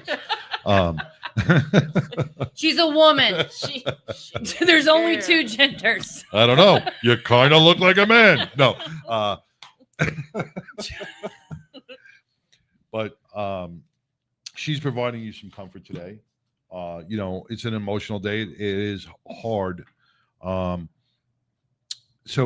before we get into you reading, I want to get off the hounds and get into the hemp real quick. Okay. Get into the hemp real quick because I did see some, I guess, positive. It is positive. Positive Positive bills that were passed out of the governor's office. I'm glad. Thank you, Governor Abbott, for not caving to some of the outside and internal pressure, because by you signing this bill, so many veterans and those who have cancers and medical issues will benefit tremendously from it. So, Billy, can you explain a little bit about it? For sure. Hometown Heroes, they're the ones that Dan Patrick initially had the biggest problem with their products, and their products are very, very, very good. They're very safe. It's a veterans organization that did this, but the fact that Governor Abbott could see what the state of Texas wanted and was able to actually talk to veterans and law enforcement to see what people wanted, and how, if it's as dangerous as Dan Patrick said that it was, and he was able to see that it's so beneficial to not just veterans, but to the state of Texas, the health and well-being of the residents that are here. And with this being passed, I can guarantee you, because our legislation goes every 2 years, they're going to either try to get it banned again because of big alcohol and big cannabis, or hopefully by then some of the regulations will have just loosened up a little bit. Because as much as I love that our veterans, for any reason, that's one of the things this bill did, is said a veteran, any reason, can get prescribed medicinal cannabis here in the state of Texas, which is fabulous. But we need to work on the levels of the medicine in the medicine. It's a little low, but it is helpful if you've spoken to someone who's on the TCAP program here in Texas, and even if they say, I'm not totally well, but I'm better, it's a step in the right direction for us to be able to continue to research. And, next week I want to talk a little bit more about this, about what the holdup is and what our lovely government has done. But I really do have to give it up for Governor Abbott. I'm so proud of him for breaking with what most of the Republicans wanted. I mean, we kind of got to get away from this Republican Democrat and be like, hey, we're human beings. What's best for everyone? Because like we were talking about earlier, no one's ever going to agree on anything. Right. Ever. But if we can come to a common I agree with agreement, that. yeah, I can agree with that too. but it's coming to the point to where you can't deny what this plant does and how good it is, especially for veterans who are battling with PTS or, something else. What they do know, what it does for people. It's beautiful, and in a day like today, if it was I'm gonna need totally a lot legal, of it. yeah, we would, feel a whole lot better about things. Because going back to what Lori was talking about earlier, the fatigue is real with just the way people are treating this country, the way people are treating each other. Because I'm one of those that I woke up and for the past couple of days have been like, why is this hitting me so much harder? And it is because people have forgotten. Oh, he felt that. He felt your stress level rise a little bit right there. Look at that. She's such a good girl. It's a she. So It's they a she. just it's just real. It's just real, and you just want to be able to walk outside and just get in your vehicle and go do stuff and not worry about when you get there. You is want to be able to get on a someone going bus. yeah. Is someone going to turn their 18-wheeler in front of me on the highway and kill me and then not give a shit about it? Is someone going to Have a mental episode. harass me while I'm trying to take a leisurely walk in Fort Worth? Is someone going to, what is going to happen when I leave this house? What am I going to have to deal with? Because it's not going to be sunshine and rainbows. Mhm. It's always something. But this fatigue, the fact that we were supposed to have never, ever forget. And the fact that Governor Abbott had to pass a law banning Sharia law in Texas, which thank God he did, because it's just getting too much to where some of these people go out and tell you that you can't tailgate and have dogs because it's offensive to them. You know what? You can. Okay. You can't. What? Yeah. Beer is sinful. Having dogs is dirty and Oh, sinful, and going they to don't hell want for you the to company. have those. So but it's just ridiculous. I mean, when 9/11, when this happened, I just moved into a new apartment. I wasn't even aware that morning because I was listening to my radio. Mhm. My friend came and picked me up to work. We were jamming, acting like idiots, but we felt something. We're like, It was a weird mood. it was a weird mood. And we get to work, and probably around noon, we finally flicked on the radio, and the radio is still unsure about what's happening. And all I know is I called my ex-mother-in-law and I was like, go get my daughter, go get her out of school right now, take her home, just keep her safe with you. And then our boss, he let us all go home, and he gave us the next few days off because when I got home and turned on the TV, I could not move from the couch. No, I don't think anybody really did. There was a pillow, there was a blanket, there was just, and still even thinking back, how do you process that? And then I'm thinking to myself, I'm here in Texas watching it. There are people like these two that were actually there. Mm-hmm. I mean, how do you? The level that we had, and then triple, and then quadruple it. you know what they went through, and then you just see like people spitting on our flag, trying to burn our flag, trying Step to on it. change our culture, tell us we're horrible human beings, and it's just a slap in the face. It really is. It But really we're not is. going to let them slap us any longer. But I do remember, like, once the world kind of got going back, I'm a huge baseball fan, and watching President Bush throw out that first pitch at Yankee Stadium when the first baseball game happened and planes were flying again and things were the cogs were turning again. And I remember Derek Jeter told him, look, everyone is still mourning, and people's hearts are still broken, but if you F up this pitch, these people will boo you. I'm like, that's typical Yankee stuff, right? Yeah. But when I worked for the Rangers, a lot of times we would play the Yankees around 9/11, and it was pretty special because let's face it, Yankees fans can be a little hard to deal with. on occasion. But I That's remember why I'm a Met fan. yeah. And so it was one of my final. I was leaving, and I got a phone call. I was in the tour department. I was the head of the tour department. I loved it. And this gentleman was like, "I'm from New York. I'm a former firefighter. I'm a docent at the 9/11 Remembrance Museum." So that right there caught my heart. And I was like, "I would love to give you a personal tour." He's like, "Well, I'm bringing my wife and my 16-year-old." And I was like, "Please I'm going to give you this tour." Well, through the course of us talking, I found out his story. And Share it? I would like to share it real quick. It's not going to be real quick, but I'm going to try to hurry this up. So on September 11th, Bill Spade was a New York City Fire Department assigned to FDNY's Rescue Company 5, based in Staten Island, New York. He reported for duty early that morning, just before 7 a.m. Upon getting ready for the day, he received a call from an off-duty fireman who told him that he just saw a plane hit the World Trade Center. Spade immediately called Special Operations Command for the fire department and began making his way to the site to help. During his drive, was watching the towers in the distance, he caught a glimpse of a plane coming down along the Hudson River. He watched in disbelief as the plane flew around New York Harbor, turned around the Statue of Liberty, and struck the South Tower. Spade remembers the ball of flames that erupted from it.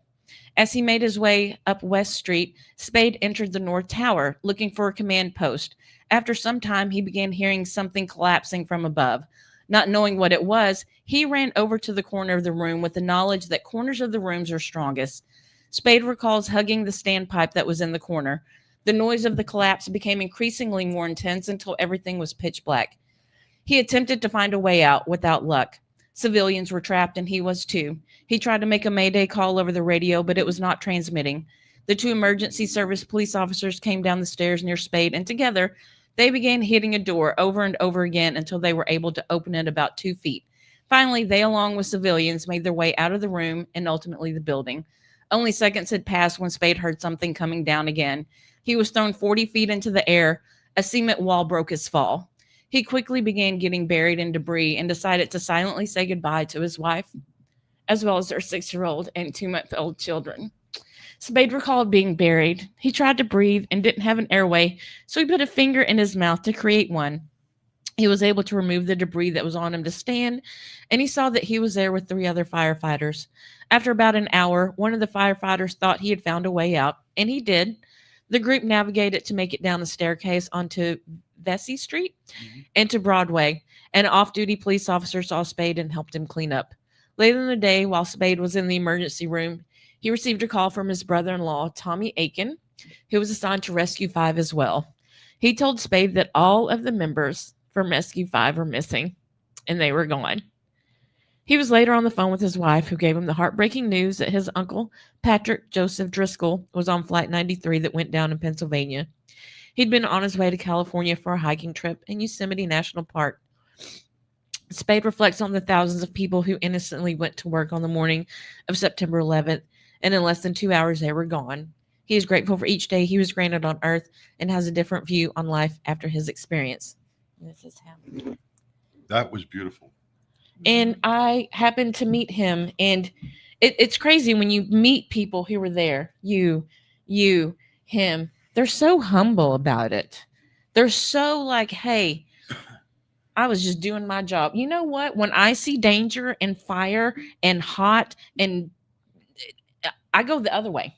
I don't run towards it. I go as far away from it as I can. And these people saw buildings falling down around them, and they ran to it. And it's bittersweet. It's beautiful, but just horrible and heartbreaking. And we have to keep remembering so it doesn't ever happen again. Ever. He's feeling Ever. your pain. Oh, come He's here, feeling your your baby. pain. Come here, He's feeling your baby. pain. You know, I do have to say that the one thing I got lucky about was my little sister Lauren. She worked in the World Trade Center, and that day she was pregnant with Vinny and everything. She decided instead of taking the PATH train, she'll drive in. So when she drove in, first plane hit. Thank God for she New York turned traffic. around and 47 people she worked with died. And she went to 17 funerals and she couldn't do it anymore. I can't even imagine. the grace of God that she decided to drive in that day instead of because her train would have been 849 in the basement. You hear a know, lot of those the stories subway, of like, yeah. I did something different that day. Well, we're going to hear from FDNY veteran John LaRocchia in a little bit, who's in our green room right now. He has a story just like that. And there are so many, and God touches the shoulders of those who he needs still here. Yeah. So either he made you forget your keys, or if he got you stuck in traffic, or if he, caused some sort of delay that you weren't there at that exact moment. God has put you there for a reason. He needs you here. So And, sometimes when you're in traffic and you're like irritated because you are caught in traffic or you missed your exit, always be thankful for that, because there could be a reason why that happened. Yep. Okay. So Yep. And, some of those reasons are here today, and you are going to shout those out yes, I am. by reading the names of some of our fallen as we continue our 9/11 Memorial Service show. And of course, God bless them, their families. I'm just so grateful for people like this on this planet. And I know their spirit is here still looking out after us. We must remember them. George Kane, ladder 7. Salvatore Calabro, ladder 101. Captain Frank Callahan, ladder 35. Michael Camarata, ladder 11. Brian Canizaro, ladder 101. Michael Carlo, engine 230. Michael Carroll, ladder 3. Peter Carroll, squad 1. Thomas Casoria, engine 22. Michael Cawley, ladder 136. Vernon Cherry, ladder 118. Nicholas Schiaffolo, engine 235. John Chapura, engine 219. Michael Clark, ladder 2. Steve Coakley, engine 217. Terrell Coleman, squad 252. John Collins, ladder 25. Robert Cordes, squad 1. Ruben Correa, engine 74. James Coyle, ladder 3.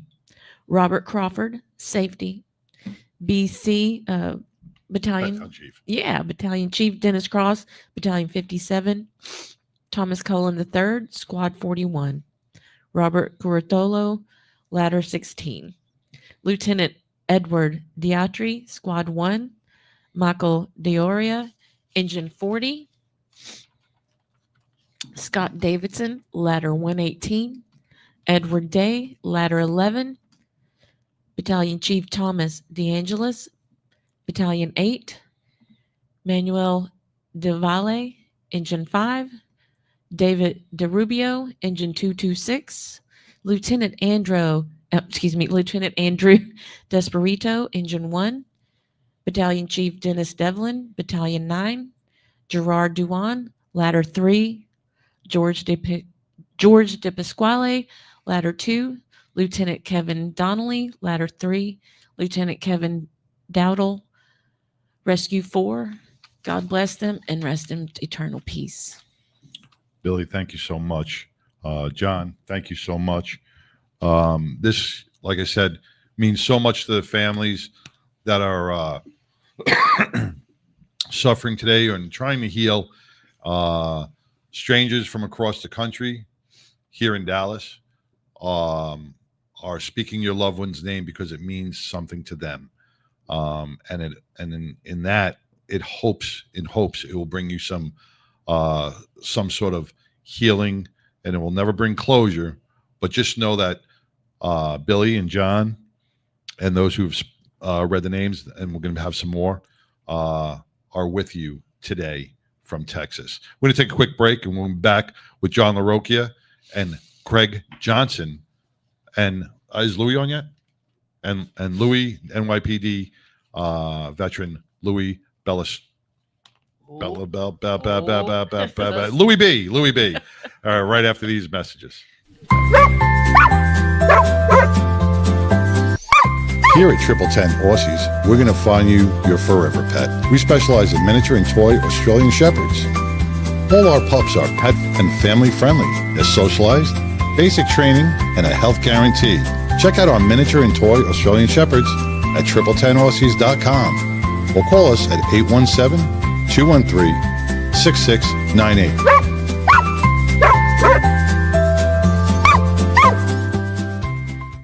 My name is Art Lee. I invented LifeVac to protect my family. Protect your family. Buy LifeVac now. Thank you, Daddy. That was us over 10 years ago. Now, LifeVac is responsible for saving over 2,000 lives from choking. We started this company in our garage, just hoping to make a difference, because over 5,000 lives are needlessly lost each year to choking incidents. Help LifeVac on our mission to save lives. In the time it takes you to pick up the phone and call, another life could be saved. LifeVac's patented design creates a one-way suction to remove food or objects obstructing airways. All you have to do is place, push, and pull. And just like that, LifeVac can save a life from choking. Quite frankly, I thought I was going to die. The LifeVac saved my life in 1-2 seconds. Get your very own LifeVac now and get 20% off. Visit lifevac.net or call 877-LifeVac. As my personal promise to you, if you order a LifeVac and have to use it, LifeVac will replace it free. LifeVac works on adults, teens, or toddlers and can be ready in seconds and last a lifetime, guaranteed. Best of all, you can even use a LifeVac on yourself, the elderly, physically impaired, or those that other methods may not be possible or are dangerous. In the event of a choking emergency, you could save a life, even your own. Thank you, Daddy. Life is precious and time matters. Choking can happen anywhere. Help us put a LifeVac in every home, school, restaurant, car, office, everywhere. Protecting families has always been our mission. I'm sure you love your family like I love my daughter. Do us all a favor and get your own LifeVac now. LifeVac saves lives. Order one for your home, the office. It also makes a great gift. Use promo code Jackie and save 20%. Don't wait another minute. A life might depend on it. Go to lifevac.net or call 877-LifeVac. That's lifevac.net or 877-LifeVac. Order now.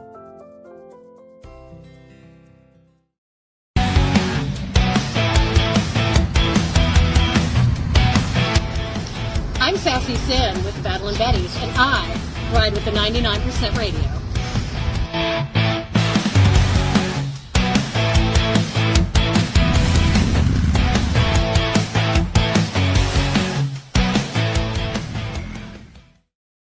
Hey, welcome back to 99% Radio Network here in the Fishbowl. We're continuing with our 9/11 Memorial Show. You just heard from Billy Ball with Hemp and Hounds and John F. Walsh.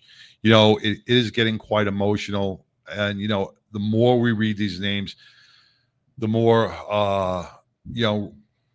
emotional we get. And it's because your brain starts to remember the loss and starts to remember the sacrifice that all these men and women did on 24 years ago on September 11th, 2001. Also on the show, we have FDNY John LaRocchia from Laughter Saves Lives and member of Squad 288 and retired NYPD. Louis, I know I'm going to screw up your last name, so I'm just going to call you Louis B. Welcome, gentlemen. Balistrieri, Louis B is good. Balistrieri. Louis and John LaRocchia. Is John on? Oh, he's muted. All right. So, Craig, you're here in studio. Our connection through work and you supported us when we went to talk to DJ Daniels. I want to welcome you to the show. Thank you. Thank you very much, John, for having me. It's a pleasure. Greg, tell me a little bit about yourself. Tell our audience a little bit about yourself and what you do and why this means so much to you. So, I have a vivid recollection of what we were doing on that day. I was working at the time for a global management security firm. And as things were happening, we were watching the news constantly, watching, events that were happening around the world. And when I saw what we saw was just unbelievable. It was a horrific sight to see it live happening in midair as you're watching it on TV in your command center. And it's the feeling that just overcomes by, oh my gosh, this is really happening. And then to watch people screaming and to watch cars and sirens blaring and just total and utter chaos, I think, at the time when these things were happening. And I recall at the time it was happening, phones were ringing off the hook. People were needing secure transportation. Now you did a lot of dignitary protection at that point, right? That's correct. So we provided around the world. We provided a lot of executive protection for executives traveling to third world and other countries. We provide secure transportation services and armored vehicles, and even corporate jets with aircraft security services. So our phone lines were going off the hook at that point. Many people were learning what was happening, and they were traveling into Africa and throughout the Middle East, and were requesting more. We need service. We need aircraft security, secure transportation. Provide whatever resources we had available internationally. We started jumping on that and providing that level of support and peace of mind so travelers could get home safely to their families. I never thought about that with everybody. I mean, I did, but I guess I didn't think of like your detail of like people being overseas of like, oh my gosh, now we're Right. not in the States. Like, what do we do? We need to get home. And the Ooh. panic of And then of the just planes trying to being get- down, they that's couldn't- right. there was no transportation, really. That's right. Aviation just went into a complete spiral. Planes were down, airlines were grounded, flights were grounded. People were calling in, trying to get back to their families and loved ones, and it was a lot going on at Yeah. the time. A lot of business travelers that you Well, when you think about the dignitary protection and the executive protection, we at that point had no idea when and Or where this who. was going to end, and Or who it was coming from. and where it was coming from. So all these dignitaries and executives are going, crap. I'm like in a, the I'm in a majors of right. major codes. How am I going to be safe? Am I the next target? Mm-hmm. And that's all getting filtered through you. That's right. And your company. Yep. Yeah, it was to see everybody come together, I think, was one of the most amazing things. The strength, the resilience amidst all the chaos. There were still people that were coming out and keeping faith close to their side, and to be there to support family members. We had wives and family. I mean, people were calling us wanting to know about their loved ones. Can you get me there? Can you find me? Where can we go? What can we do? Yeah, it was a tragedy. So you're in the midst of the chaos as well. That's right. Man. On remotely, we have John LaRocchia, FDNY, and Louis B. John, I'm going to start with you.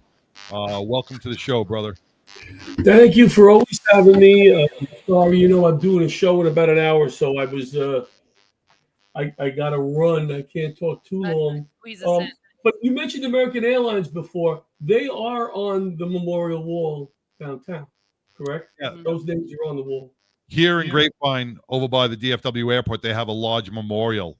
No, I mean down on the official memorial at the World Trade Center in New York. Their Oh, names are on the wall. yeah. And also the ones that perished on February 26th, the first bombing, which was my birthday, on that day. So none of them are forgotten. Before I continue with the Bears, let's talk tomorrow. I'd like to buy some bears from the LaRocchia family and also from the foundation in memory of my guys. That would be kind of cool. Oh, I lost your volume for a second. My volume? No, it was our volume. Pipple's just playing with buttons. No, I said the Bears, that you just advertised. You had the guest on about the Bears. Yes. Yeah. Mark. Let's talk tomorrow. And I'd like to buy a few from the LaRocchia family and also from Laughter Saves Lives. My 4-year-old granddaughter is walking around with a little puppy now, and it doesn't. That stuffed animal does not leave her side. It's getting a bath every other day because it's falling in the mud. It's whatever.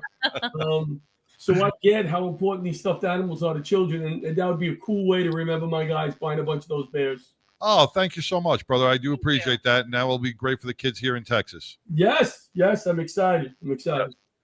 So, John, a little background on you.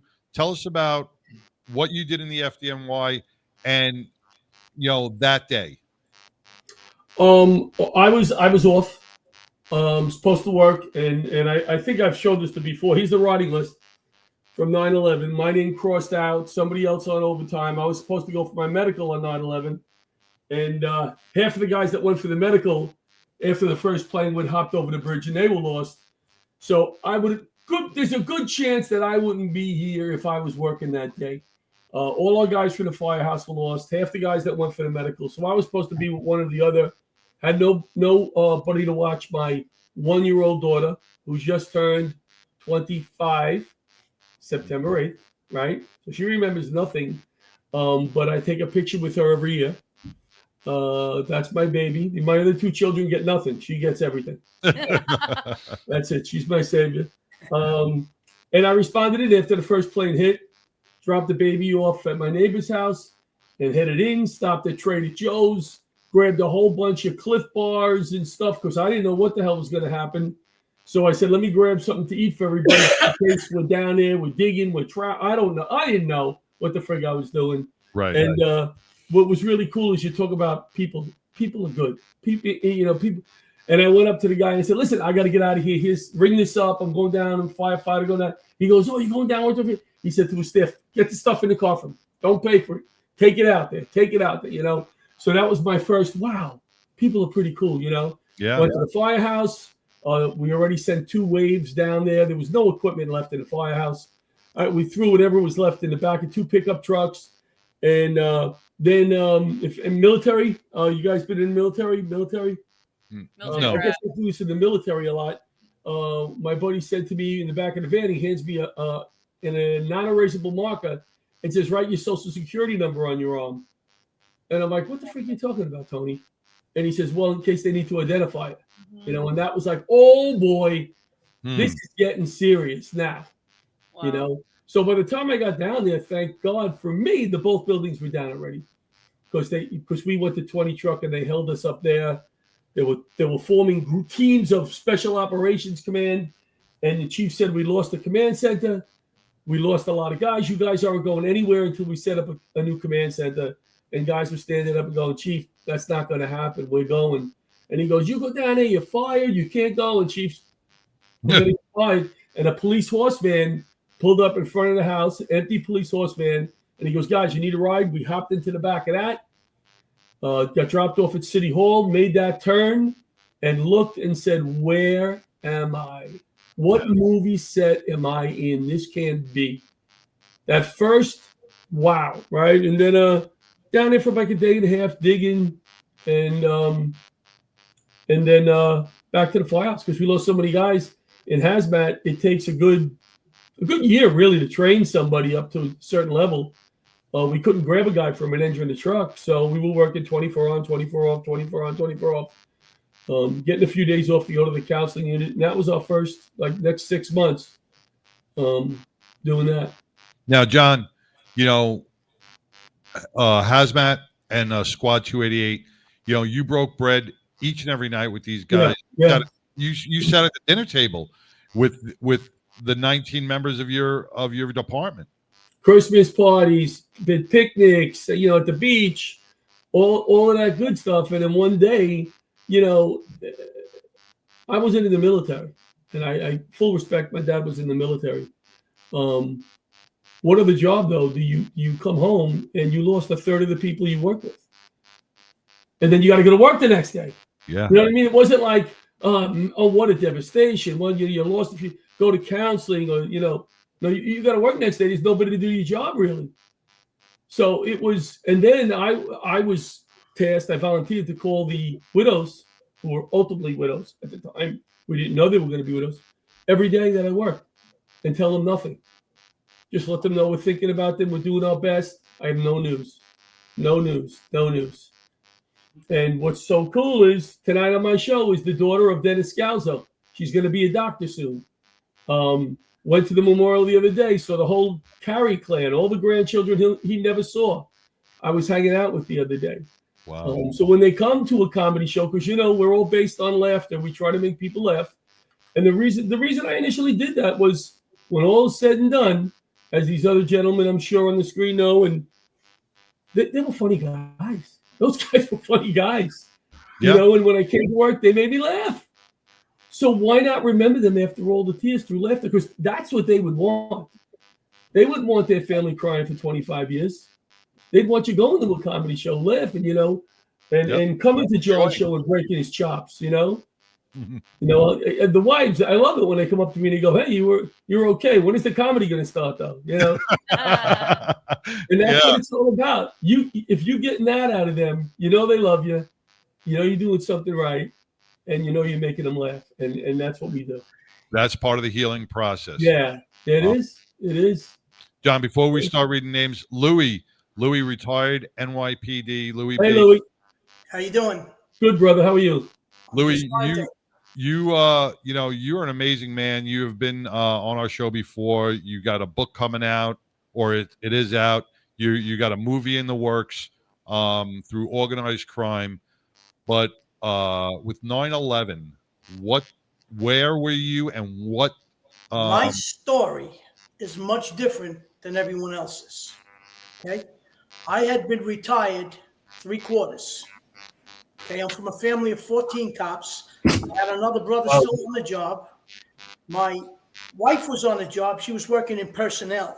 When this all happened and everything came down and what have you, I didn't see her for like 2 weeks. I sat home with my daughter. She was like this poor gentleman. My daughter's going to be 25 on October 7th. Now, I sat glued to the phone, glued to the TV rather, trying to decipher what was going on. I'm no hero. I don't consider myself a hero. Firemen are heroes. I'd rather stick a gun in my face than me have to go fight a fire. You can't negotiate with fire. I'd rather talk to some, I'm serious. Fire scares me. It's not for me.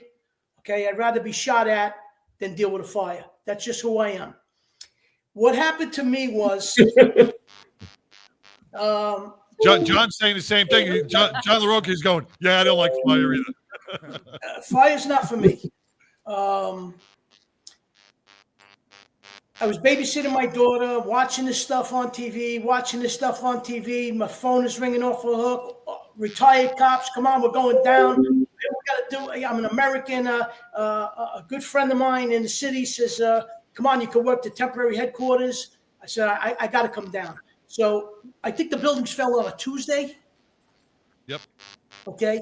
The following Monday, okay, I took my daughter, brought her to my parents' house. My father's a retired cop as well. I said, "Please watch the baby. I got to go down there.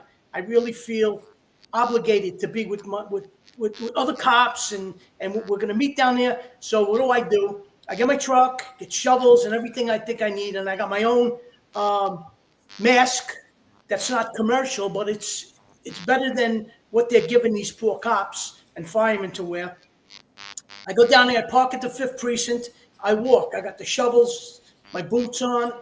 I got my mask. And I got close, like within a block. I could not believe what I was seeing. I was just, the smell. I smelled jet fuel.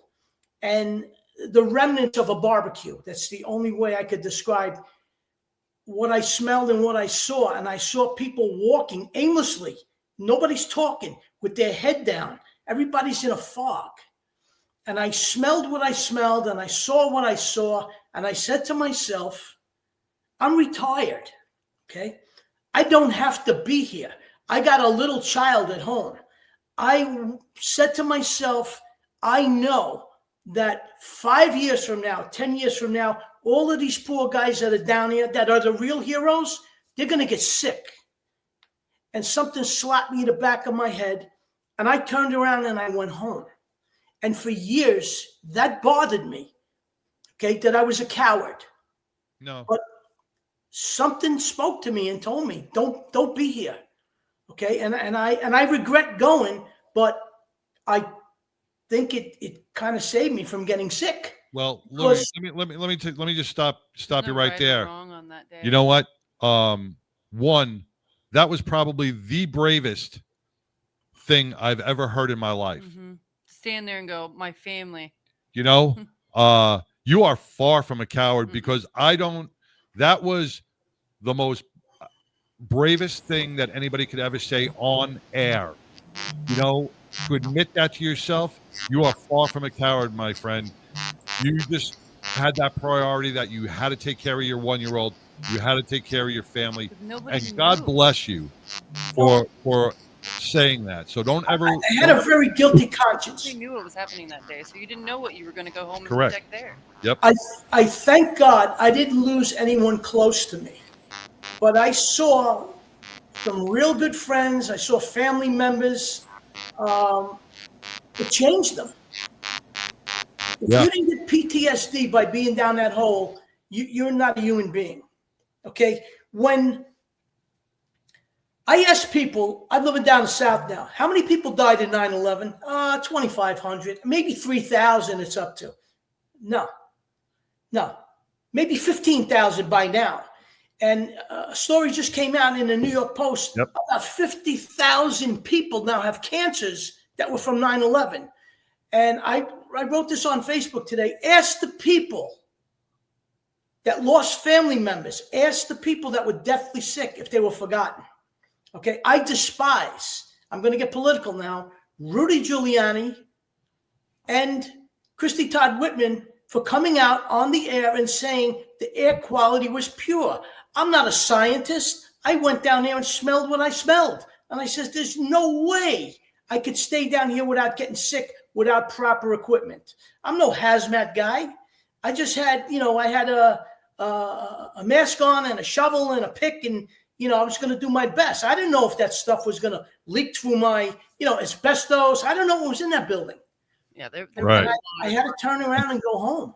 Well, on that note, when you talk about the 50,000 plus cancers, John, I want you to give your sponsor a shout out for all the hard work your sponsor's law firm is doing for the victims of 9/11. Yeah, Michael Barish has done unbelievable work through COVID. He's represented a lot of us, and he's given back. Yeah, he's made money. He's made money on this, but he's given back, and he continues to give back. And every time I call him, I go, "Listen, I need another few $1,000s for this or that." It's never. Let me talk to somebody. How it's like, hey, I'll have them send you a check.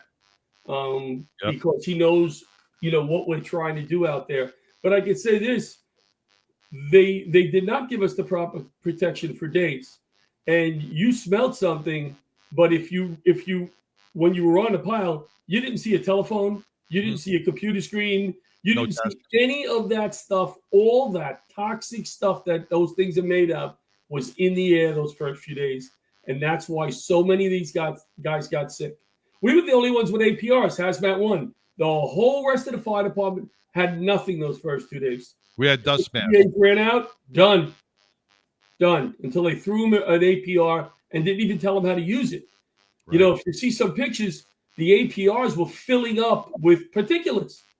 They're doing their job, but they were filling up so fast that you couldn't breathe. And nobody said to them, hey, you can't breathe when it's getting hard to breathe. Come out, we'll give you a clean respirator. They started noticing guys with the respirators up here or up here. Well, what's going on? We can't breathe. Oh, shoot. That took another day or two. So those first 3 days, that's when more stuff was in the air than any time else, right? The original. So that's why so many guys got sick. You saw politicians going down there with handkerchiefs on their face. They all capitalized on this. Everybody made money off this. My emotion here is anger. I mean, I feel very, very bad for the families that lost members and what have you, but I'm more angry than anything else. I got you. And Louis, I don't want to cut you off, but I don't want to bring anger to the show. Yeah, no. You know what? I feel you. But today's show is all about our brothers and sisters. A lot of people are angry, and it's where we can't go down that political path today. We will pick it up on another aspect. Mm-hmm. We will take it up on another show. I promise you that, but not on today. I'm sorry. I apologize. You're good, man. Without further ado, I think let's we're going to start with Craig reading the names of some of our fallen. So, Craig, I appreciate you doing this, and I'm sure the family and family and friends, brothers, sisters, aunts, uncles, neighbors, and coworkers will respect this as well. Yeah, thank you very much, John. And I also want to say that what happened on 9/11 encouraged me. Like I wanted to do something, be a part of something, and I joined in our community, the fire department, because I felt it was such an honor to watch these men and women do what they do, and I wanted to somehow contribute and give back and be part of that. So I joined became a firefighter, and then shortly thereafter, I joined the Texas State Guard because it was my way of somehow doing something for the community and giving back to others, to remember those that have done the same. But I will, definitely read the names. Again, it's an honor to be here to do this today. So thank you again, John, for inviting me. Thank you. Starting off with Joseph Agnello, Lieutenant Brian Ahern, Eric Allen, Richard Allen, Captain James Amato, Calixito Anaya, Joseph Angelini, Joseph Angelini Jr., Faustino Apostle Jr., David Arce, Luis Arena, Carl Acero, Greg Atlas, Gerald Atwood, Gerald Baptist, A.C. Gerard Barbara, Matthew Barnes, Arthur Berry, Lieutenant Stephen Bates, Carl Bedigan, Stephen Belson, John Bergen, Paul Beyer, Peter Belfield, Brian Belcher, Carl Beanie, Christopher Blackwell, Michael Bocchino, Frank Bonamo, Gary Box, Michael Boyle, Kevin Bracken, Michael Brennan, Captain Daniel Brethel, Captain Patrick Brown, Andrew Brune, Captain Vincent Bruton, F.M. Ronald Buca, Greg Buck, Captain William Burke Jr., A.C. Donald Burns, John Burnside, Thomas Butler, and Patrick Byrne. Thank you. We're going to continue. We're going to continue with Louis. Read yours, and we'll hop off with John. I don't have any. You didn't have any? I didn't send you any? No. Oh my God, I'm so sorry. I thought I sent you some names. I do apologize. No problem. So John Barokia. If you don't mind, John, I'd like to do something that's a little different. As I read off the names, there are some of these guys that were special to me. Sure. I just want to make like a one sentence comment. Without a doubt, you got time. Every year I've read the names, and I just felt this year I want to do something a little different. The names of the gentleman on the left, I'm terrible with names. I'm sorry. The gentleman. Just wanted to say that Stevie Bates, I played Little League Baseball with, and every time I ran into him on a run on a call, he swore he still had a better curveball than I did. That was every time I ran into him at a fire. Asaro, his daughter, and 3 sons are on the FDNY now, and she's on my show tonight. Stevie Belson worked in 24 truck, and he loved his fire truck. And I was detailed up the one day and dented the truck and ran out of there before he came in the next day. Because I already got my ass kicked. John, let me just stop you real quick, because this is Craig here read those names.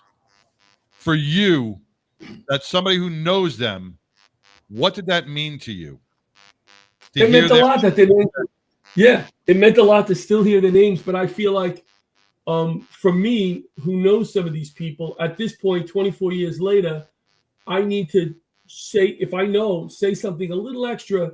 Yes. Because I think a lot of times the names get lost as you're reading them. People, just hear them here. But now I want to touch on a little personal note to just give them a little hint of who they were. Yes. So I'm going to now the guys in the squad. I didn't know as well, but I'll read the names, and if I have a comment. Lieutenant Ronnie Geese, who was promoted after 9/11. Battalion Chief John Fanning, who was a wonderful guy. He had 2 kids that were autistic, and his wife built 2 autistic homes in his name. Captain Patrick Waters, he was my captain, and he hated when I used this computer because I used all the color ink. So I would do it when he wasn't working.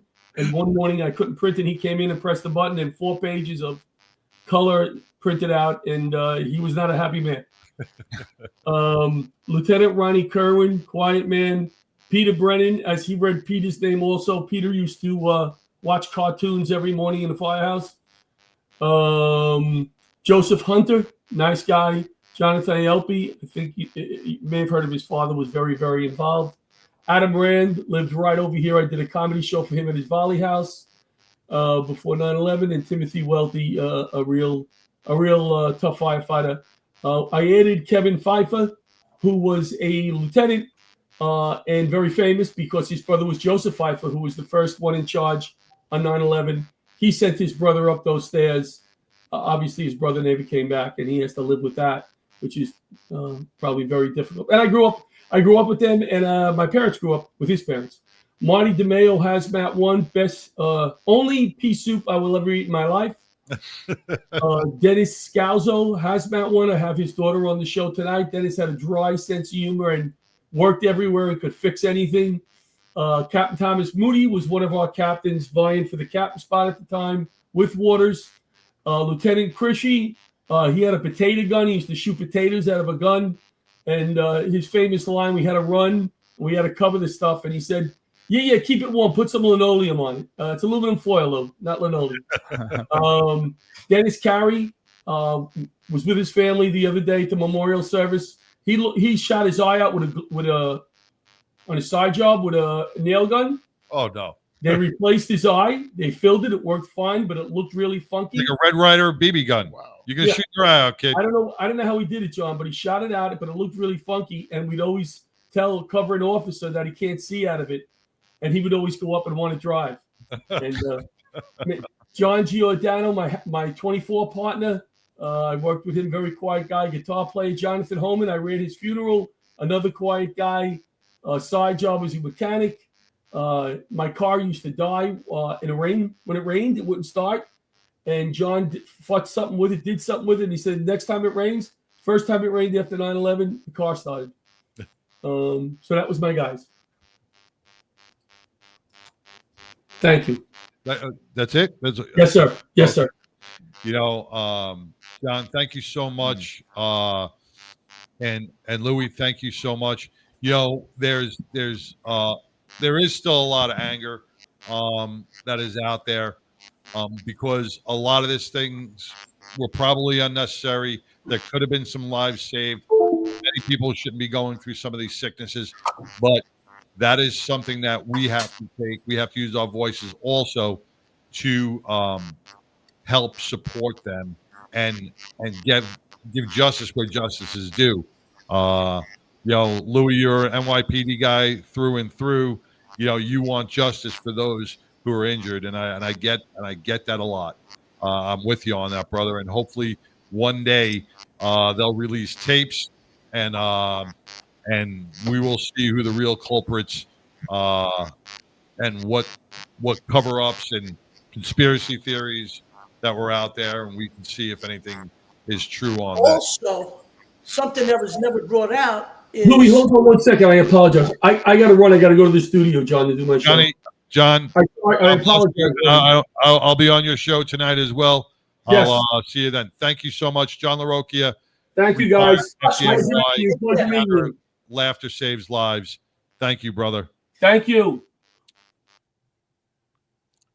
Now, Louis, what were you saying real quick? What's been forgotten also is that after the fact, 6 months after the fact, we had cops, I don't know, there might have been firemen down there too, going through the rubble in Staten Island.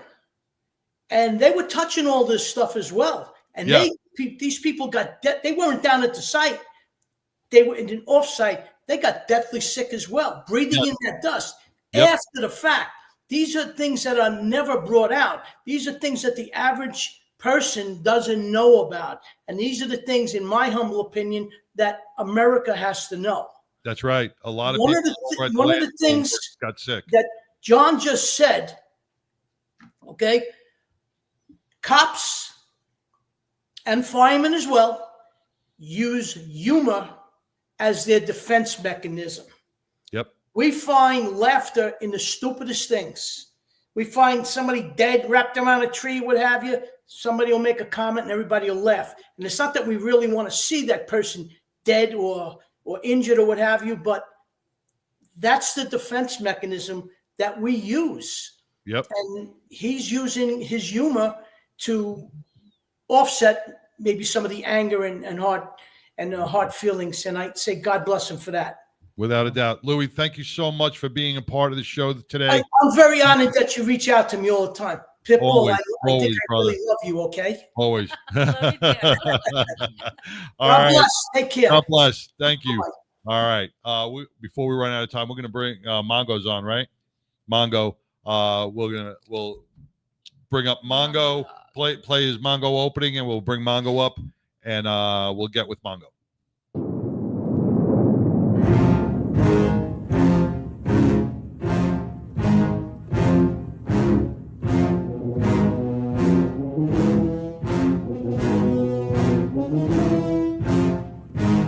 Mongo! Santa Maria! Never mind that shit. Here comes Mongo. What's up, Mongo? Hey, good afternoon, everyone. How's it going? Doing pretty well. Sorry we were pushed for a little time, brother. I got a suggestion. Since I've got my list of names to read, why don't we put the Mongo log off until next week? Because I hate to rush through this thing and sound like a stupid idiot reading these things and miss the idea of trying to get across. And besides, today's a shitty day anyway. We're having to remember what happened on 9/11, plus the passing of Charlie Kirk by the asshole. So it's just been a bad day all the way around. I got you. Now, for those who don't know, Mongo is retired LA. I forgot which department. Burbank. Yeah. Burbank. You too, Mongo, have had your share of tragic events, seeing a partner lost and being shot a few times, causing major injuries to you. Yes, sir. That's actually true, unfortunately. 9/11, you were in California, you were still on a job. What did it mean to you? What went through your mind when you heard we were attacked? And as a U.S. Marine veteran. Yeah, that's always. Always. I got off a graveyard shift that morning, went home, and I was in bed asleep. My wife came in, woke me up, and turned the TV on in the bedroom. She said, "You need to watch this." The first tower had already been struck. I was like, "Holy shit, that's crazy!" And as soon as the second tower got struck, I got out of bed. I said, "I got to go to work because that's not an accident. Some shit's happening." So I went to work, as did most of us that had gotten off the graveyard shift. And my sergeant and I were both assigned at the Burbank Airport. At that time, Burbank Airport had one main entrance. We were posted at that main entrance because the airport was closed down, which was really strange because air traffic constantly out of Burbank. And the only air traffic that was flying that day was about every 30 minutes, 2 F-16s would do low-level, high-speed pass over the city, right over the airport. Like, this is nuts. So we didn't really know what was going on because we didn't have, beyond our walkie-talkies, we didn't have radios, we didn't have TVs in the cars, none of that shit. We were just speculating. We knew that something had happened, but it changed the way we did everything. I mean, obviously it changed security at the airports. Burbank Airport Police at the time was a very, very small force. They had to go through about a 2-year period of hiring enough people to actually man 3 shifts around the clock, 7 days a week. So in the meantime, that became an overtime gig for all of us Burbank officers just working the airport. And so we'd stand there and watch TSA doing their job, and we'd listen to all the bitching and moaning about people when they'd get their nail clippers taken away from them, which I thought was ridiculous, but not my rule. And people would come and bitch to me, and I'd be like, listen, it's just the way it is. Know the rule. Next time, don't bring that $1 pair of nail clippers with you. But yeah, no, it changed the way we did everything. It changed the way I made a lot of money. Unfortunately, or fortunately, I guess, because working all the overtime at the Burbank Airport, once they got their force up, in addition to all that, the National Guard, they came in and they had they took up a permanent space in our locker for our SWAT team with all of their equipment, because they were on constant duty also at the airport for about the next year and a half. It was crazy. Yeah, I can't imagine in California, but let's get into the names before, this way we don't run out of time, brother. Yeah, no doubt. All right, so Thomas Sabella, ladder 13. Christopher Santora, engine 54. John Santori, ladder 5. Gregory Salcido, ladder 5. John Schratt, engine 201. Battalion Commander Fred Sheffield, Battalion 12. Thomas Scholes, engine 4. Gerald Schrang, rescue 3. Gregory Sikorsky, squad 41. Stephen Siller, squad 1. Stanley Samgala Jr., engine 226.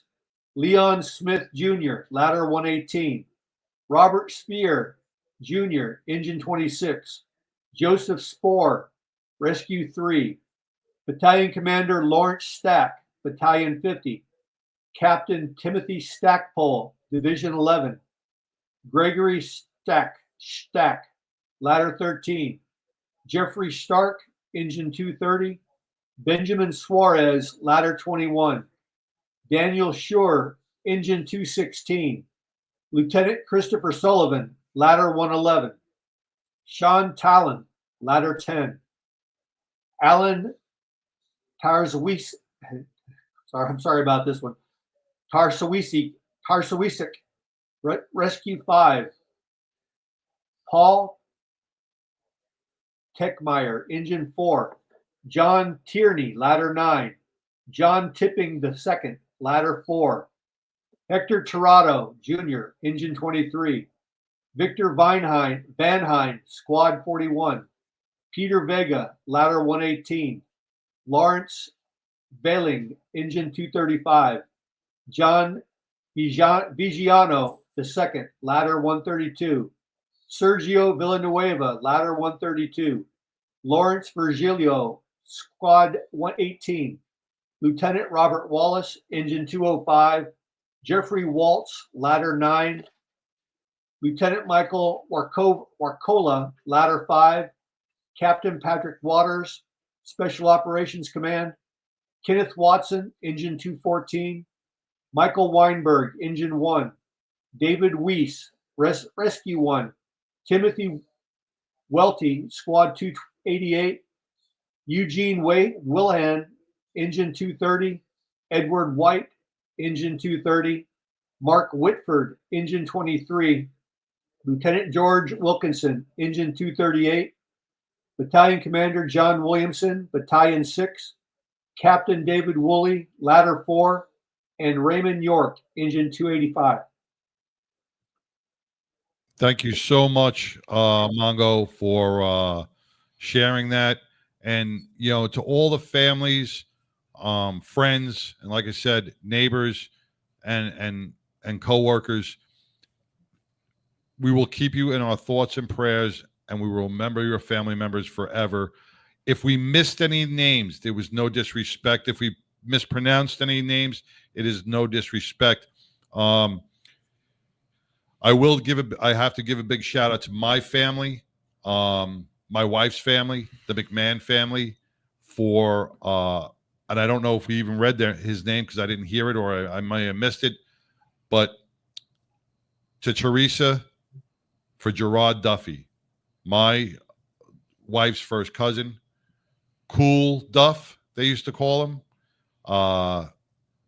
who perished from, who died in the towers. Gerard Duffy, your family loves you. They talk about you all the time, and they will always keep you in their thoughts and prayers.